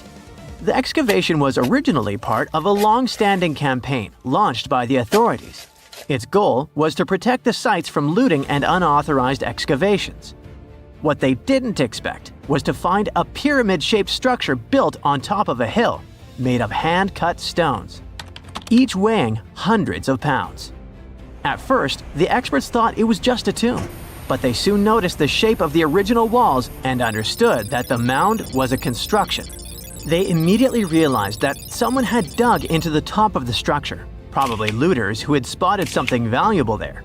Luckily, most of the structure was still buried in sand, so the most valuable finds were hidden from sight. In the first week of excavation, volunteers found fragments of papyrus, bronze vases, and even ancient furniture, which were exceptionally well preserved. The desert climate had been a great ally in preserving those artifacts over the millennia. With little humidity in the air, mold cannot form, so organic materials such as wood and fibers are protected from cracking and deformation. Hypotheses suggested that the pyramid had been built during the First Temple period. However, new discoveries have shown that it's more recent, from the Hellenistic period. Considering this and the fact that the structure dates back 2,200 years, it's believed that it probably appeared shortly after the death of Alexander the Great, the famous ancient Greek king of Macedonia. At that time, his generals divided the former Seleucid Empire. Ptolemy took control of Egypt and the surrounding regions, including the Dead Sea area, while Seleucus took control of the north, which is now part of the Middle East. It's still not known for sure whether the pyramid was built under the rule of the Ptolemaics or the Seleucids. Both Ptolemaic coins and coins from the Seleucid kingdom have been found at the site. Even so, many scholars believe it was built when the region was under Ptolemaic control. Evidence also suggests that the building, despite its longevity, collapsed at some point. But that's not why it was abandoned by the ancient Egyptians, which begs the question of what purpose it was built for. Some believe it was used as a tomb due to its picturesque location on top of a hill. Others believed it may have served as a historical monument. However, one of the strongest theories is that the pyramid was a guard tower, protecting an important trade route along which salt and bitumen resources from the Dead Sea were transported to coastal ports. They also believe it may have been used by Ptolemaic officials to collect taxes from travelers. It would be something equivalent to our modern-day toll booths, or even port inspection agencies. Although the contents of the papyrus documents remain a mystery, it seems very likely they were written using the Greek alphabet, and some experts believe that they may have been tax documents, which would make perfect sense, given the theory that the pyramid was a guard tower. The team calls it a fascinating historical mystery that the dig is helping to unravel, but the find is just a grain of sand in an entire desert. The dig is part of a larger project that's been going on for a long time. And in the last 8 years alone, it has scanned 111 miles of desert cliffs and identified approximately 900 caves within that radius. Using rappelling equipment, advanced technology, and specialized documentation methods, archaeologists discovered thousands of rare items, such as hidden scrolls, woodworking tools, carpets, leather goods, and even treasures. For them, the Judean desert is an ancient vault just waiting to be opened to reveal its secrets. A few years before they found the mysterious pyramid, they discovered a cave that had served as a refuge for Jewish rebels almost 1,900 years ago. The site was about 262 feet from the top of a cliff, and because of its difficult access, it hadn't been explored yet. Inside, they found previously unpublished fragments of the Dead Sea Scrolls that contained religious passages written in Greek. 11 lines of text were reconstructed thanks to the good condition of the papyri. So, scientists were able to identify their etymological content. Probably the best thing, there was no problem with preservation. Thanks to the dry and hot conditions of the desert, the artifacts were in impeccable condition. And there were other historical treasures there. The teams found rare coins, a partially mummified skeleton over 6,000 years old, with skin, tendons, and even strands of hair. There was also a giant basket made of plant fibers, considered the oldest in the world, more than 10,000 years old. With a capacity of up to 26 gallons, it was made about 1,000 years before the invention of ceramics. Speaking of historical treasures, there's another one that has caught the attention of the scientific community. A small piece of fabric that is around 3,800 years old. But it's more than just simple fabric. Dyed with the rare scarlet paint mentioned many times in ancient religious texts, this find is the oldest known evidence of fabric painted with a dye made from insects, known as scarlet worms. This is where the intense red hue comes from. It was a highly valued color, like royal blue and purple, because those insects lived in oak trees and could only be harvested for a short period during the year.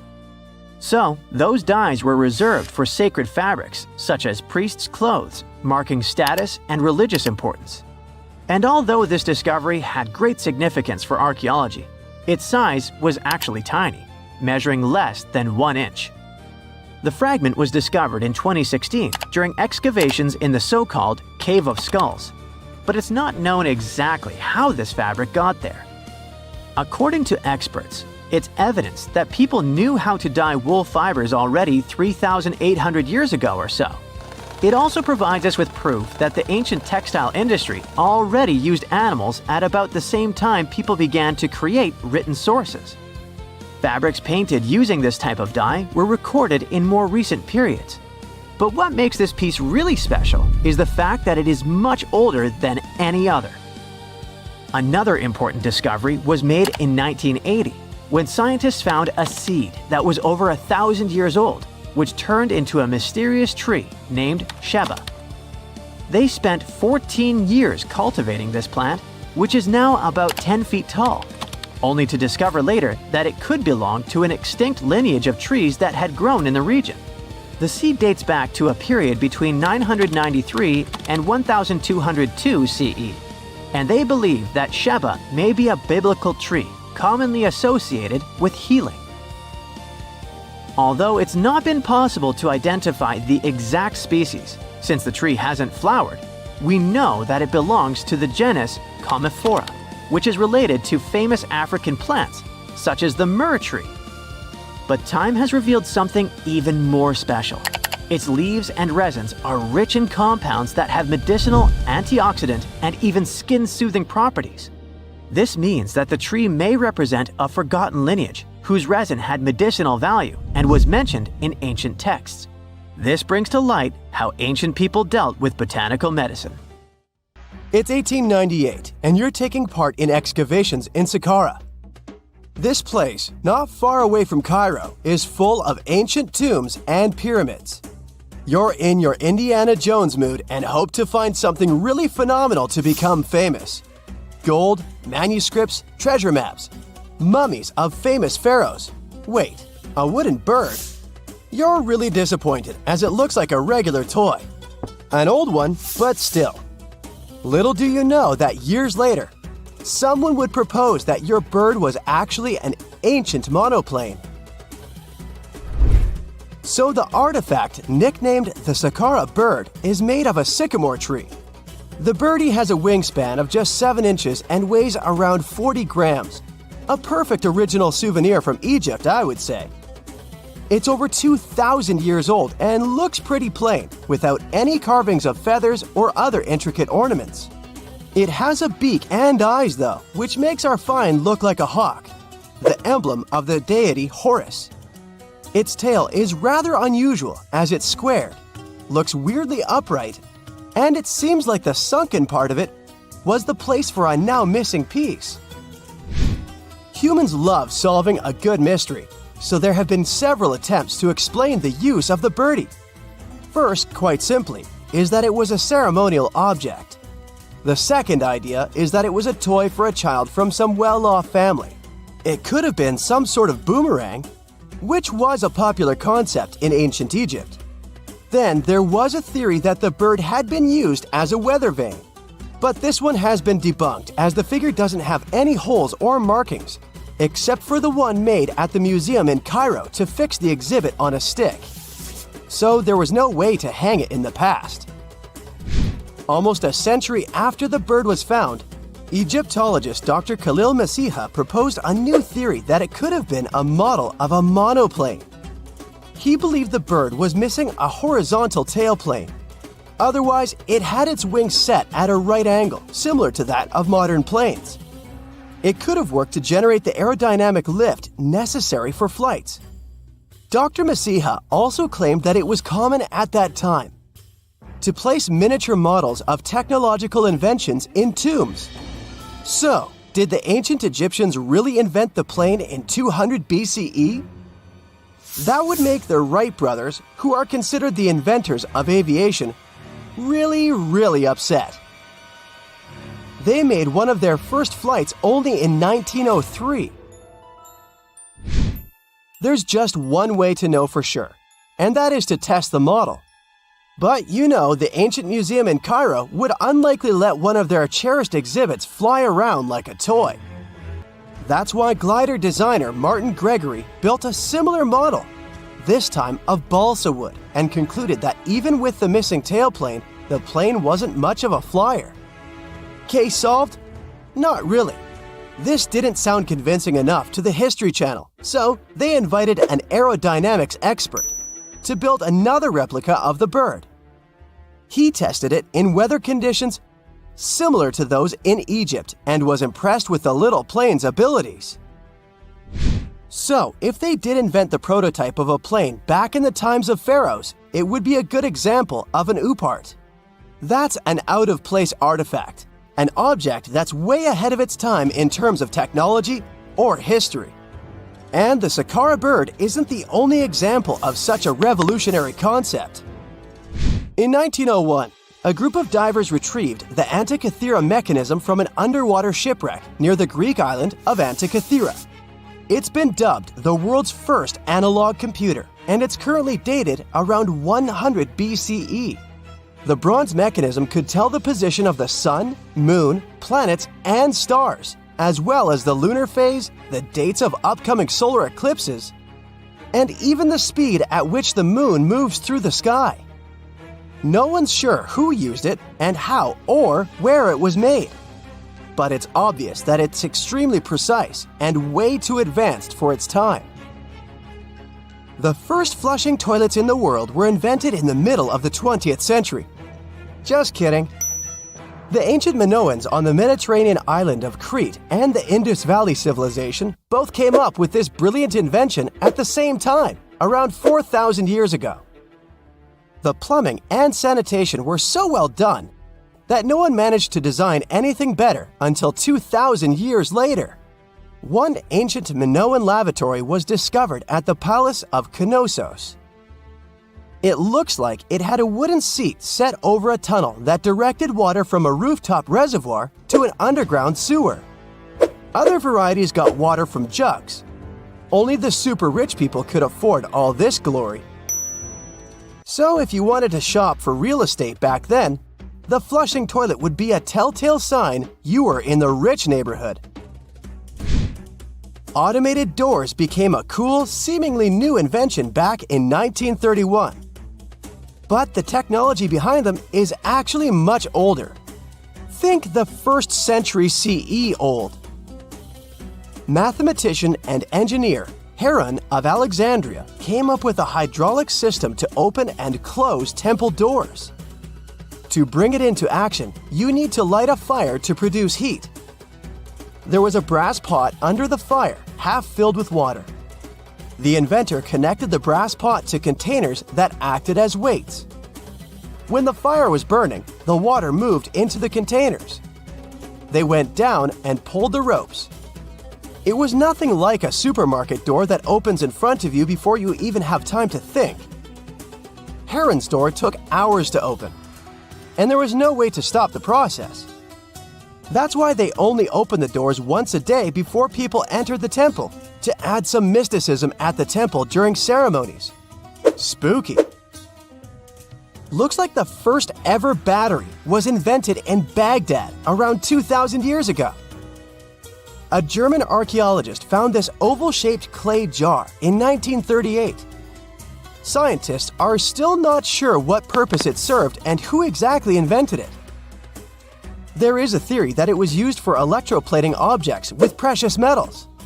When they filled it with a weak acid like vinegar, the battery produced around 1 volt of electricity. Another theory says it was a vessel for sacred scrolls. Would you like to buy contact lenses designed by Leonardo da Vinci himself? In 1508, he invented a glass lens with a funnel on one side. You were supposed to wear it with water inside to improve your vision. Sounds a bit uncomfortable, doesn't it? So, around a century later, French scientist René Descartes decided to improve the idea and make the cornea contact the future lenses. Contacts because they contact your eyes, get it? The glass tube with liquid did help improve vision, but blinking was sadly impossible.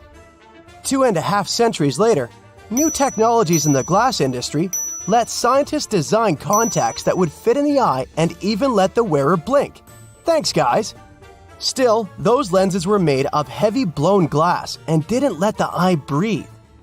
About 50 years later, contacts became plastic, lightweight, unbreakable, and scratch-resistant, but still covering the entire eye. And then, in 1948, an English optical technician accidentally sanded down a plastic lens and figured out they'd still be in place even if they covered only the cornea. Imagine you're living in 19th century London and need to send a message to New York. It would have taken about 10 days to get there by ship. So when delivery time went from days to hours in 1858, it was a true sensation. The first message was sent by Queen Victoria herself. It was all made possible thanks to the transatlantic telegraph cable, running under the ocean. Sadly, the new cool invention only lasted a few weeks. It took years to bring it back to life. The ancient Indian texts mention beautifully decorated chariots or entire palaces called vimanas that could take off and, in a matter of seconds, fly away as far as space. Some people believe these vimanas only existed in Indian mythology, but it's also possible that they were based on a real technology that had been lost over the centuries. According to the Vedas, ancient Indian religious texts, there was the elephant vimana with several engines and many other types named after animals and birds. There was one for local travel, one for visiting different countries, and one for traveling to the moon and various planets. They could develop a great speed. One vimana had the superpower of invisibility. Another one was shaped like a sphere and was built on the winds produced by Mercury. This vimana was said to generate an enormous ray like the sun and make noise like the storm's thunder. All the vimanas were unbreakable and perfect for attacks on foes. Now, to operate a vimana, you'd need to know a lot of stuff, pretty much like today's airplane pilots. 32 secrets in total. They'd cover the aircraft structure and the secrets of taking off and maneuvering without crashing. That's a good thing. The pilot was also expected to know how to be seen and unseen, how to be hidden, how to be quick, how to manage contractions and expansion, and many other tricks. To hide the flying machine from foes, the pilot was instructed to move to the 8th atmospheric layer above the Earth and use the power of dark solar rays. This instruction might sound a bit weird, but there were others, more realistic ones, which still make sense in modern aeronautics. There are sections of ancient texts on the vimanas that focus on details like flight paths, pilot training, navigation, and even suitable clothes for pilots and recommended food for long flights. There was also a lot of technical detail about the use of heat-absorbing metals, the metals utilized, and melting points. The supporters of the theory that the Vimanas were more than just myths are sure that the ancient Indians would unlikely go into all these details just for a beautiful story. So, the flying palaces might have been real and way ahead of their time, like many other great Indian inventions. Back in the 6th century BCE, an Indian physician named Sushruta basically wrote the original guide to medicine and surgery. They even called him the father of surgery for his work.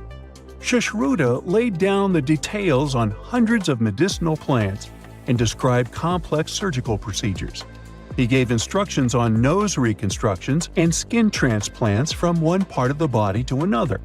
The original method of rhinoplasty, which involved taking a piece of skin from the forehead to reconstruct the nose, is still used today. But back then, it had a slightly different purpose than surprising your followers on social media. Those nose jobs helped out folks who had lost their noses as punishment for crimes or in fights. Now, you gotta thank an ancient Indian math prodigy for the invention of zero. It might not seem like a big deal, but without it, we would have no binary system and no computers. People before the 5th century CE were only thinking about some sort of a sign to indicate nothing. The invention made addition, subtraction, and other mathematical operations a whole lot easier. You can see the oldest zero in existence carved in the wall of a temple in Gwalior, India. The Indus Valley Civilization was using rulers in 1500 BCE and earlier. Made from ivory, these rulers were found during excavations in what is present-day Pakistan and northwestern India. They were widely used in architecture with amazing accuracy. They had units corresponding to slightly over 1 inch that were marked with precise subdivisions within 5/1000ths of an inch. The next invention is more of a concept than a physical item. Standardization is all about setting the rules based on a bunch of people, things, or interests. One of its cool applications that we've all gotten used to is standard weights. Whether you're using pounds or kilograms, you need these universal measurements for weight, right? For this, we owe a big shout-out to the merchants from the Indus Valley Civilization who lived around 4,000 years ago. They were measuring everything from food grains to fancy luxury goods using these standardized weights. And their weights had decimal and binary mathematical systems going on. They didn't have high-tech gear, but they pulled off some serious precision using complex calculations and even sand for construction. Their art of standardization made its way to Persia and Central Asia, basically becoming the global weight-watching standard. So, if yoga is your go-to exercise, you definitely have a personal reason to appreciate the ancient Indian geniuses. Over 5,000 years ago, during the rule of the Indus-Sarasvati civilization in northern India, yoga was first mentioned in the Vedas. Yoga was refined and shaped over the centuries until it grew into a massive teaching with over 200 sacred writings dedicated to this way of obtaining enlightenment. At the beginning of the current era, yoga got a new trajectory thanks to a Hindu writer who laid down a system of yoga in his text, the Yoga Sutras. It became a whole-body rejuvenation, a life-extending practice with poses that you are still doing on the mat today. Yoga has reached the Western world only in the 19th century, and it caught on like wildfire. Chess, the all-time top game for intellectuals, is also an Indian invention. Its ancestor was called Chaturanga, and it was a strategic board game that started gaining popularity around 3,000 years before the current era. This early Indian version of chess was played by 4 people, not 2, and had 64 squares. Each player had 8 pieces, ranging from pawns to kings, bishops to knights, and there was no standard 6-faced dice. They rolled with an oblong one. Players facing off were actually allies, forming 2 teams based on the direction they sat. Chess, that we know and love today, was first mentioned in ancient Indian literature in a legend.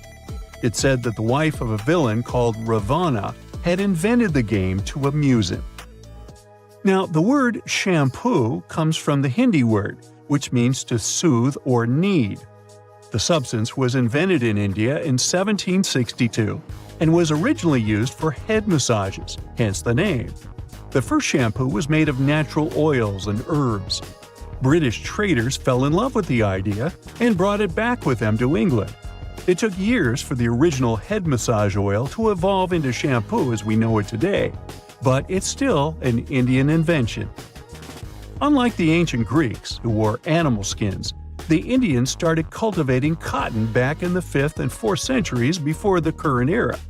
They used cotton threads to produce fabrics that soon became a huge hit in the Mediterranean and beyond. Jute and wool also have their origins in India.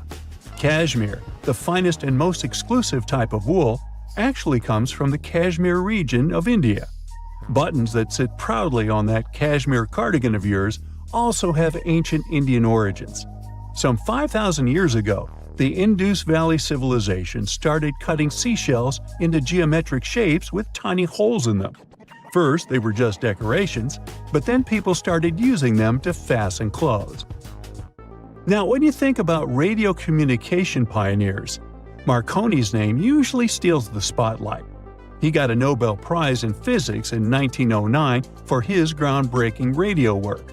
But there's an unsung hero in the radio waves game, and his name is Sir Jagdish Chandra Bose. He spilled the beans on radio communication way back in 1895.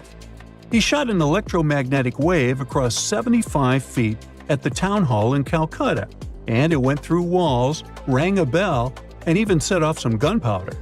Marconi took a page from Bose's book, using his invention, the Mercury Coherer, as a blueprint for his own two-way radio. Bose didn't patent his genius creation, so he only got his credit a century later. Archaeologists have been studying Petra in Jordan for 200 years, and in 2024, they found something they had never seen before. It's a tomb with at least 12 complete human skeletons and artifacts that are over 2,000 years old right in front of the treasury. Bronze, iron, and ceramic items were placed with the deceased, which shows how people honored their loved ones when they passed away. It's a rare chance for scientists to learn more about the Nabateans, an ancient group of Arabian nomads who built Petra. The objects found in the tomb under Petra's treasury are in amazing condition, but the skeletons became fragile because it's damp inside the tomb. They plan to study the remains and extract DNA to see if the people in the tomb were related. While some scientists are solving tomb mysteries, others have trained AI to find new ancient sites for them. They've created an algorithm that works with a special type of satellite imagery. This technique uses radio waves that can peek under things like sand, soil, and even ice to find hidden objects. AI will help search a huge desert on the Arabian Peninsula called the Empty Quarter for archaeological treasures. The lead scientists of the experiment trained the algorithm to recognize hidden locations using data from a site they had found before. The new tech can discover buried structures within 20 inches, which is very precise. Another groundbreaking tech, LiDAR, which means light detection and ranging, helped archaeologists reveal new hidden cities all around the world. LiDAR can see big structures beneath layers of vegetation and map even subtle changes in ancient landscapes. They use it to scan large areas from a small plane flying over places that aren't so easy to study from the ground, like dense jungle. In 2024 alone, they found new Maya settlements in southern Mexico, gardens, roads, and rivers in Ecuador's Amazon rainforest, ancient ruins on the Pacific island of Tonga, and the remains of 2 medieval cities along the Silk Road route in Uzbekistan. Maybe some smart technology can also explain what Marge Simpson is doing on Earth in an ancient Egyptian tomb from 3,000 years ago. The drawing, featuring a woman with yellow-colored skin, a blue crown, and a green outfit, is alarmingly like the famous cartoon character. If you don't see a resemblance here, I hope you'll at least enjoy an amazingly well-preserved necklace with amethyst and agate beads. It's from another recent find from Egypt, an ancient tomb with 11 sealed burials near Luxor. Archaeologists also found 2 copper mirrors, one with a lotus-shaped handle and the second with a unique design of the deity of the sky, women, fertility, and love in ancient Egypt. The hair of the figurine was originally made from almost 4,000 mud beads. Another awesome find from 2024 is an ancient Greek shrine with intact burials, a sarcophagus, and plenty of gold inside. They think it was built before the year 300 before the Common Era, and the marble lions, also found inside, were made from the same marble as the Parthenon in Athens. Greece is so full of ancient treasures that the city of Thessaloniki will house around 300,000 of those artifacts in their new subway system. Meanwhile, archaeologists in France have found a monument unlike any other, and they can't figure out what it was used for. It's direct proof that people used to live here between the Neolithic and the early Iron Age periods.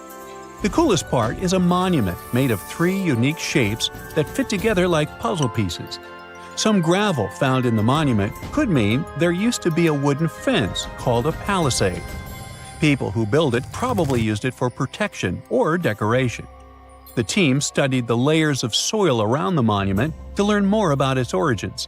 The only tools found so far were sharp flint stones, not the cartoon characters, which were used during the Neolithic period.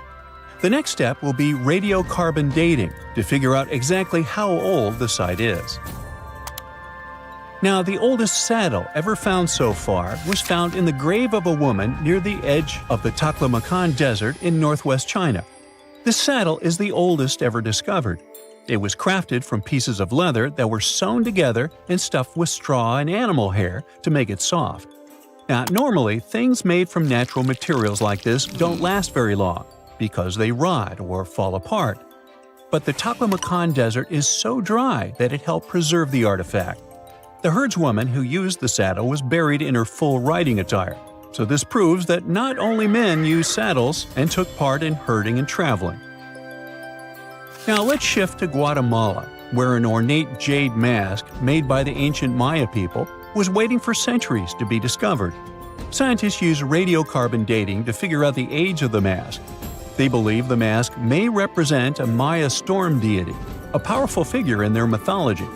These kinds of masks were often made to honor Maya royalty, and they were placed in the tombs of kings and queens when they were buried. The king's tomb was also decorated with carvings made using tools crafted from volcanic obsidian. After 15 years of searching, scientists may have finally figured out where the altar stone of Stonehenge comes from. They compared the tiny minerals inside the altar stone with rocks from many places in Wales and England and ruled out lots of spots. Then they found the perfect match with a place in Scotland, more than 466 miles away from Stonehenge. This area might even be Orkney, a group of islands in the far northeast of Scotland where a lot was going on during the Neolithic period. The big question now is how ancient people moved such a massive stone so far. The altar stone is over 16 feet long and weighs more than 6 tons. The new theory is that they might have used boats to carry it across the coastline and rivers. Once it was close to Stonehenge, they theoretically dragged it across the land using wooden sleds, ropes, and a lot of teamwork. Meanwhile, in the north of France, an ancient home popped to the surface during the construction of a new house. It turned out to be a luxury urban house for the elite from the 2nd century of the Common Era. The inside of the house was destroyed by a fire, but under the destroyed layer, there are beautiful, real-size fresco paintings. Turkish archaeologists unearthed the arm and foot bones of elephants that lived around 9 million years ago. They also found fossils of early horses, giraffes, and even saber-toothed cats. They've already identified 43 distinct types of animals from this site and collected more than 4,000 fossils. One more cool find from Turkey is a 64,000-year-old workshop inside Incasia Cave. It looks like people used it for 24,000 years non-stop. There are some tools inside, like flakes and blades, which were made inside the workshop. In eastern Turkey, a farmer accidentally found a 1,000-square-foot mosaic from the late Roman or early Byzantine period just beneath the dirt. Experts say it's a one-of-a-kind thing from this region, and it's still in one piece after all this time. The pattern shows dozens of trees, plants, and animals that were found in ancient Turkey. There could be more treasures in the area, so they planned to keep digging. Our final stop will be in Sicily, where archaeologists uncovered a huge ancient thermal complex. Inside, they found 2 rooms with floors covered in colorful mosaic designs, along with a large courtyard surrounded by arched wings. As they kept digging, they discovered more parts of the ancient city. They found new roads and the remains of a huge complex, along with stretches of old stone walls that were part of the city's fortifications. These discoveries are helping scientists imagine what the city might have looked like during ancient times. No one knows for sure whether the bathhouse was built by the Greeks or the Romans, since both civilizations lived in Sicily long ago. How much time passed between the inventions of the first computer and the appearance of the modern one? The first electronic computer in history is the ENIAC, Electronic Numerical Integrator and Computer. It was invented in 1945 by American scientists. But there's an older machine. It's the Babbage difference engine. English engineer Charles Babbage built it in 1822. This means more than 200 years have passed since the first computer, and we would have thought so if, at the beginning of the 20th century, divers hadn't discovered a computer more than 2,000 years old. In 1900, a group of divers searched for sea sponges in the Mediterranean Sea between the island of Crete and mainland Greece. But instead of sponges, they found sunken treasure ships. It was one of the most significant archaeological finds of that time. At the bottom were Greek marble sculptures and many other artifacts. Among them, divers found a strange piece of stone the size of a large book. They ignored it and put it with other finds in the museum. A few months later, archaeologists began to study the block and discovered that a strange object with bronze gears was hidden inside it. This shocked all scientists because, according to historical data, such things could not exist in ancient Greece. The technologies of that time were not so developed. Scientists started studying this object and realized they had no idea what it was. They called it the Antikythera mechanism, and they had been trying to unravel its purpose for over 100 years. The fragility of the object added complexity. It had been underwater for a millennia. Its internal instruments were damaged, and when scientists touched them, they fell apart. Over many years of research, the object has split into 82 fragments, becoming a real puzzle for scientists worldwide. They found out that it was a machine designed for astronomical calculations. With the help of X-rays, computer tomography, and virtual modeling, people could partially recreate the image of the mechanism. It was a complex structure consisting of 30 rotating gears that turned the dial. The whole mechanism was set in motion with a hand crank. All this was necessary for the ancient Greeks to track the positions of the moon and the sun and calculate the time of eclipses and the Olympic Games. It's as if Silicon Valley was in ancient Greece and the best minds united to create a revolutionary startup. The Antikythera mechanism showed that people in the distant past had excellent knowledge of astronomy and technologies for studying the starry sky. Considering that time, it was not just a machine, but a supercomputer. People entered data into it and got the result after the complex calculations it performed. In 2016, scientists found an inscription on the device containing more than 3,000 symbols. It was something like a manual for use. The text had information about eclipse colors, celestial body movement, and astrological predictions. It was like a reference list of all the events that happened to the planets in the sky. The Greeks realized that all astronomical bodies in the starry sky moved along the same routes. That is, they had orbits close to the plane of motion of our planet around the sun. Ancient astronomers couldn't calculate the path of their movement, so they created the Antikythera mechanism. This was one of its main functions. The researchers found confirmation of this version in the words of the Roman lawyer Cicero.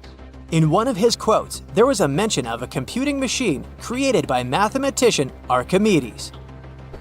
According to Cicero, the machine could depict the movement of 5 stars called wanderers. At that time, people called celestial bodies that way. Archimedes had lived before the Antikythera mechanism was invented, but perhaps he created the drawings that became the basis of the device.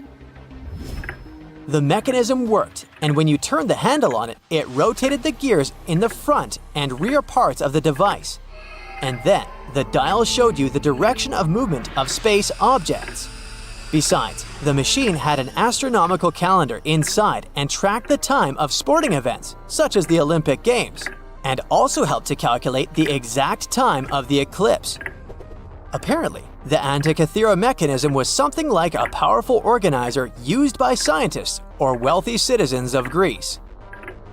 But what is most unusual is that its creator probably installed the function that changed the observation properties depending on the observer's location.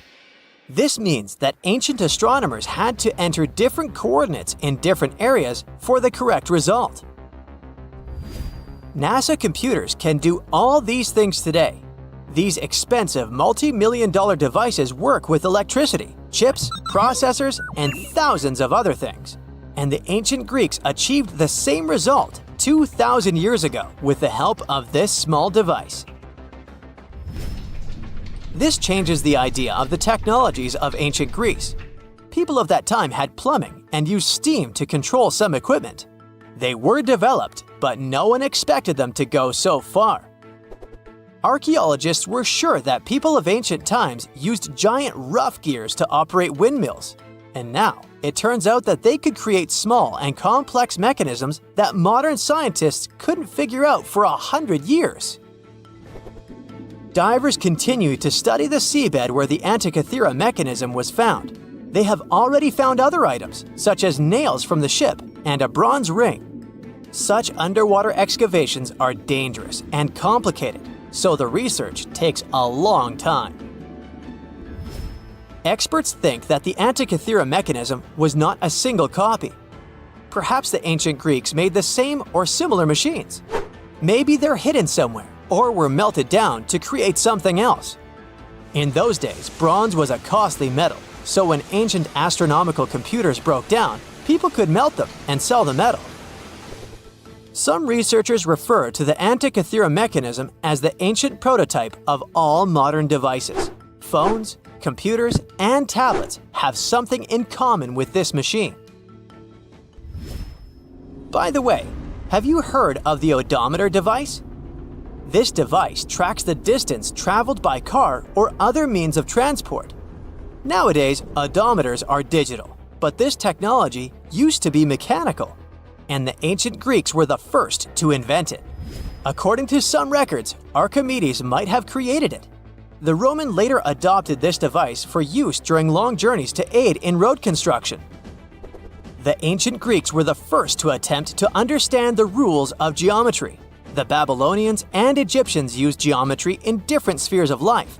However, the Greeks decided to use logical reasoning to establish the rules and formulas that we still use today.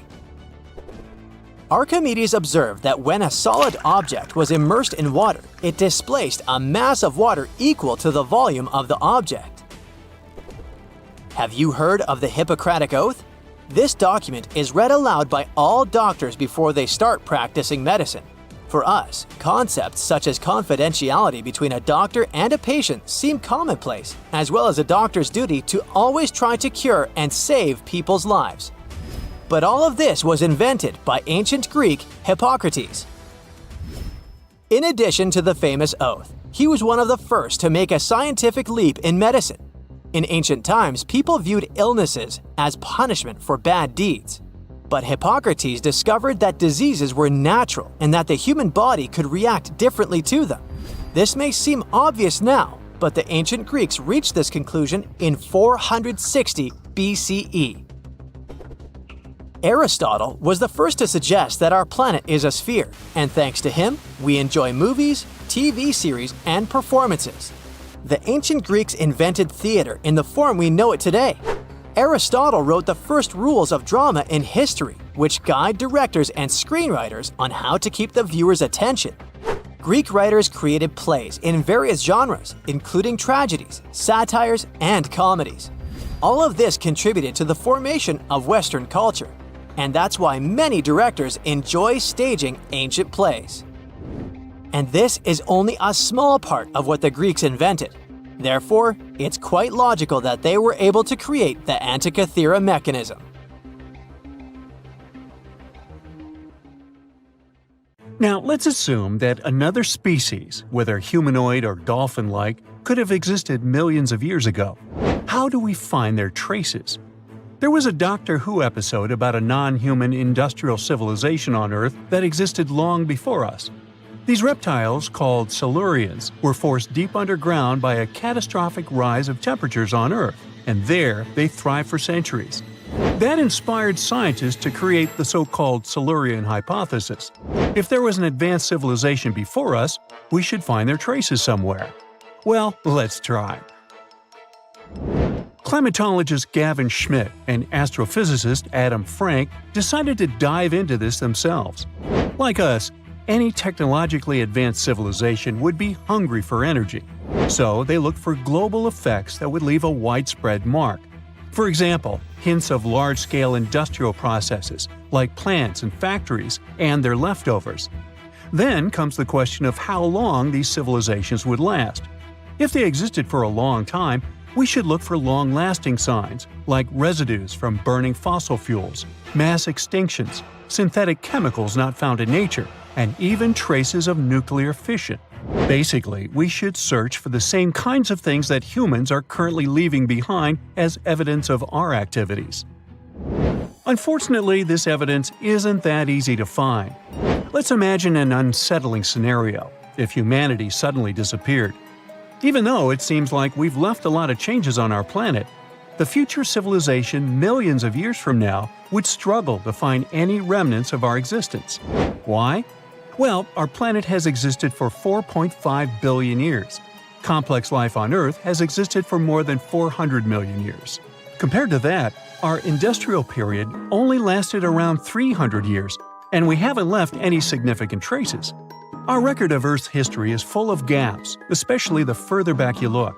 The fossil record captures only some things, being very selective and incomplete. On average, one fossil emerges every 10,000 years, and dinosaur footprints are even rarer. Mountains rise, oceans change, and plate tectonics can easily wipe out evidence of entire civilizations. After a couple of million years, chances are any physical signs of a civilization would disappear. In order to find at least something, we have to look for things like odd sediment patterns or unusual isotopic ratios. Also, fossils mostly form in water, leaving us in the dark about creatures on land or in the jungles. So even if there was a technologically advanced society millions of years in the past, and even if they were far more advanced than us, we might struggle to find any clues of its existence. Frank and Schmidt try to understand how we could ever hope to spot signs of them. Discovering actual cities would be the ultimate proof of a Silurian-style civilization on Earth. But Adam Frank isn't too optimistic. Even now, our cities cover less than 3% at the surface, making it easy to miss ancient city ruins. Whether a city survives over tens of millions of years depends on whether the land around it is sinking, getting locked into a rock, or rising, getting worn away by rain and wind. So, places like the French Quarter in New Orleans might have a better shot of making it into the geologic record than, say, Haight-Ashbury in San Francisco. When it comes to finding artifacts, the odds are pretty slim as well. No prehistoric iPhone would survive millions of years, fancy glass or not. Finding their fossilized remnants might be a bit more promising, but it's still tricky. Considering modern humans have only been around for about 100,000 years, it's quite possible that we might overlook any traces of an earlier advanced species. There is one thing, though. We could stumble upon their traces in rocks. Our current chaotic era might leave a distinct mark on the Earth's geological history, especially since we're basically experiencing PTM 2.0. I'll get to that in a moment. So they try to look at the changes in the carbon cycle. Humans have been releasing a lot of fossil carbon since the 18th century. This leaves a special mark in the carbon isotope ratio, like a signature that shows the difference between carbon in living things, such as seashells, and carbon in lifeless volcanic rock. Scientists also look for signs in the way sediments are arranged. Large coastal deltas might mean that there were bigger rivers made by folks in this hypothetical civilization. Traces of nitrogen could suggest big-scale farming, where they used a lot of fertilizer. Spikes in metal levels in the sediment could mean runoff from heavy industries. Of course, a single find like that wouldn't tell us anything. Schmidt says the key is to look for multiple signs together. Without clear artifacts, the uniqueness of an event might show in various clues rather than a set of changes linked to a single cause. On a quest for Silurian-style clues, scientists even decided to check the moon. Some astronomers find it surprising that no one has looked into this before. They even joked about the possibility of dinosaurs building rockets and leaving traces on the moon or other celestial bodies. These astronomers think that Earth-like planets tend to erase signs of civilizations on their surfaces. So they're exploring the wild notion that these beings might have been space travelers. In that case, remnants of their technology, known as technosignatures, could be lurking not only on our moon but also on asteroids, or even buried on Mars. There they might endure for millions or even billions of years. Unfortunately, so far, despite digging into the past 380 million years and examining all suspicious events, the researchers haven't found a clear match for a technological civilization. They don't give up, though. Frank calls for more investigation. For example, we could study how modern industrial chemicals stick around in ocean sediments. This, he believes, could help us identify similar chemical traces in the Earth's history. If there are no traces, why do we even bother to find something like that? This research is based on Schmidt and Frank's recent papers. They were delving into the Anthropocene. It's the proposed epoch dominated by human activities on Earth. It's full of these things called hyperthermals. They're prehistoric events when temperatures on Earth sharply increased over a relatively short time. They're like extreme heat waves from the past. A great example of this is the Paleocene-Eocene thermal maximum, or PETM for short. It happened around 55.5 million years ago and saw a rapid rise in global temperatures. Over 200,000 years, the average temperature on Earth jumped from about 9 to 14 degrees Fahrenheit. We studied these hyperthermals to understand how they occurred, from natural causes or human activities.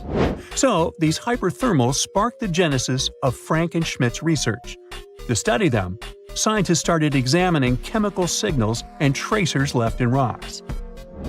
When doing that, Schmidt and Frank uncovered some eerie parallels between all the climate issues we have today and past periods of rapid temperature shifts.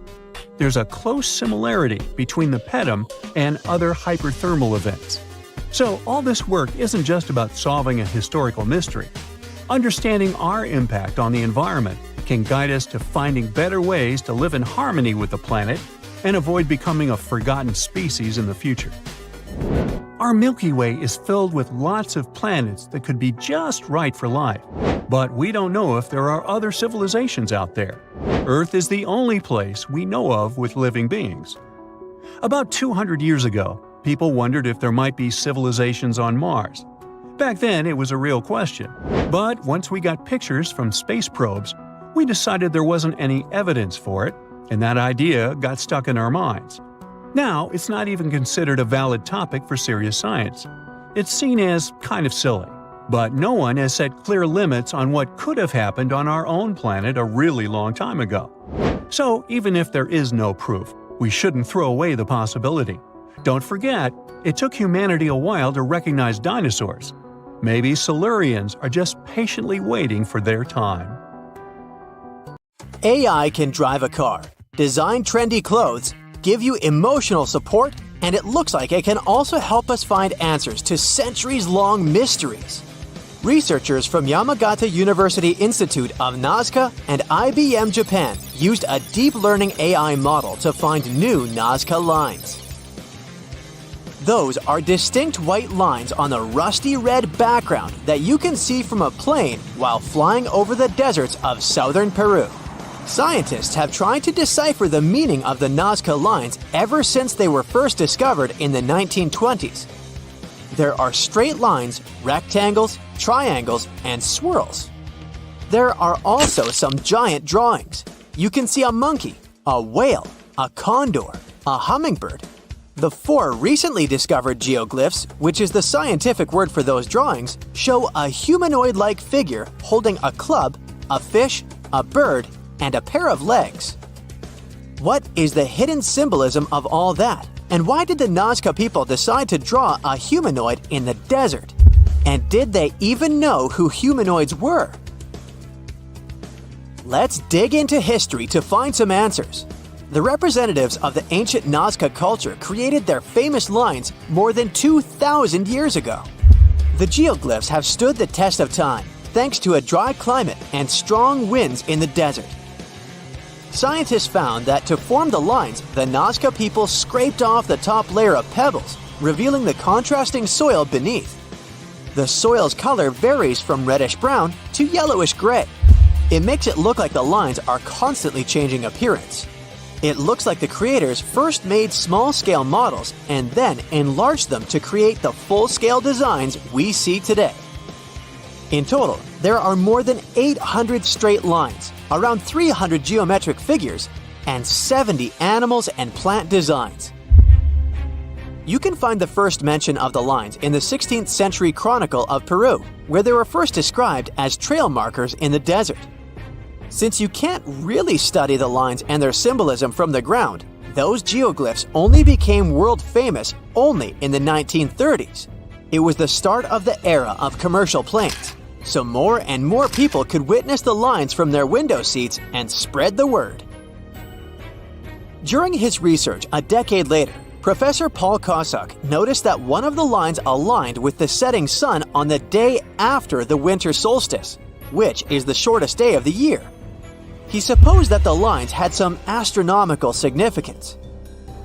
German researcher Maria Reiche, who got the nickname the Lady of the Lines, supported the theory that the geoglyphs served as a calendar and some sort of astronomical purposes.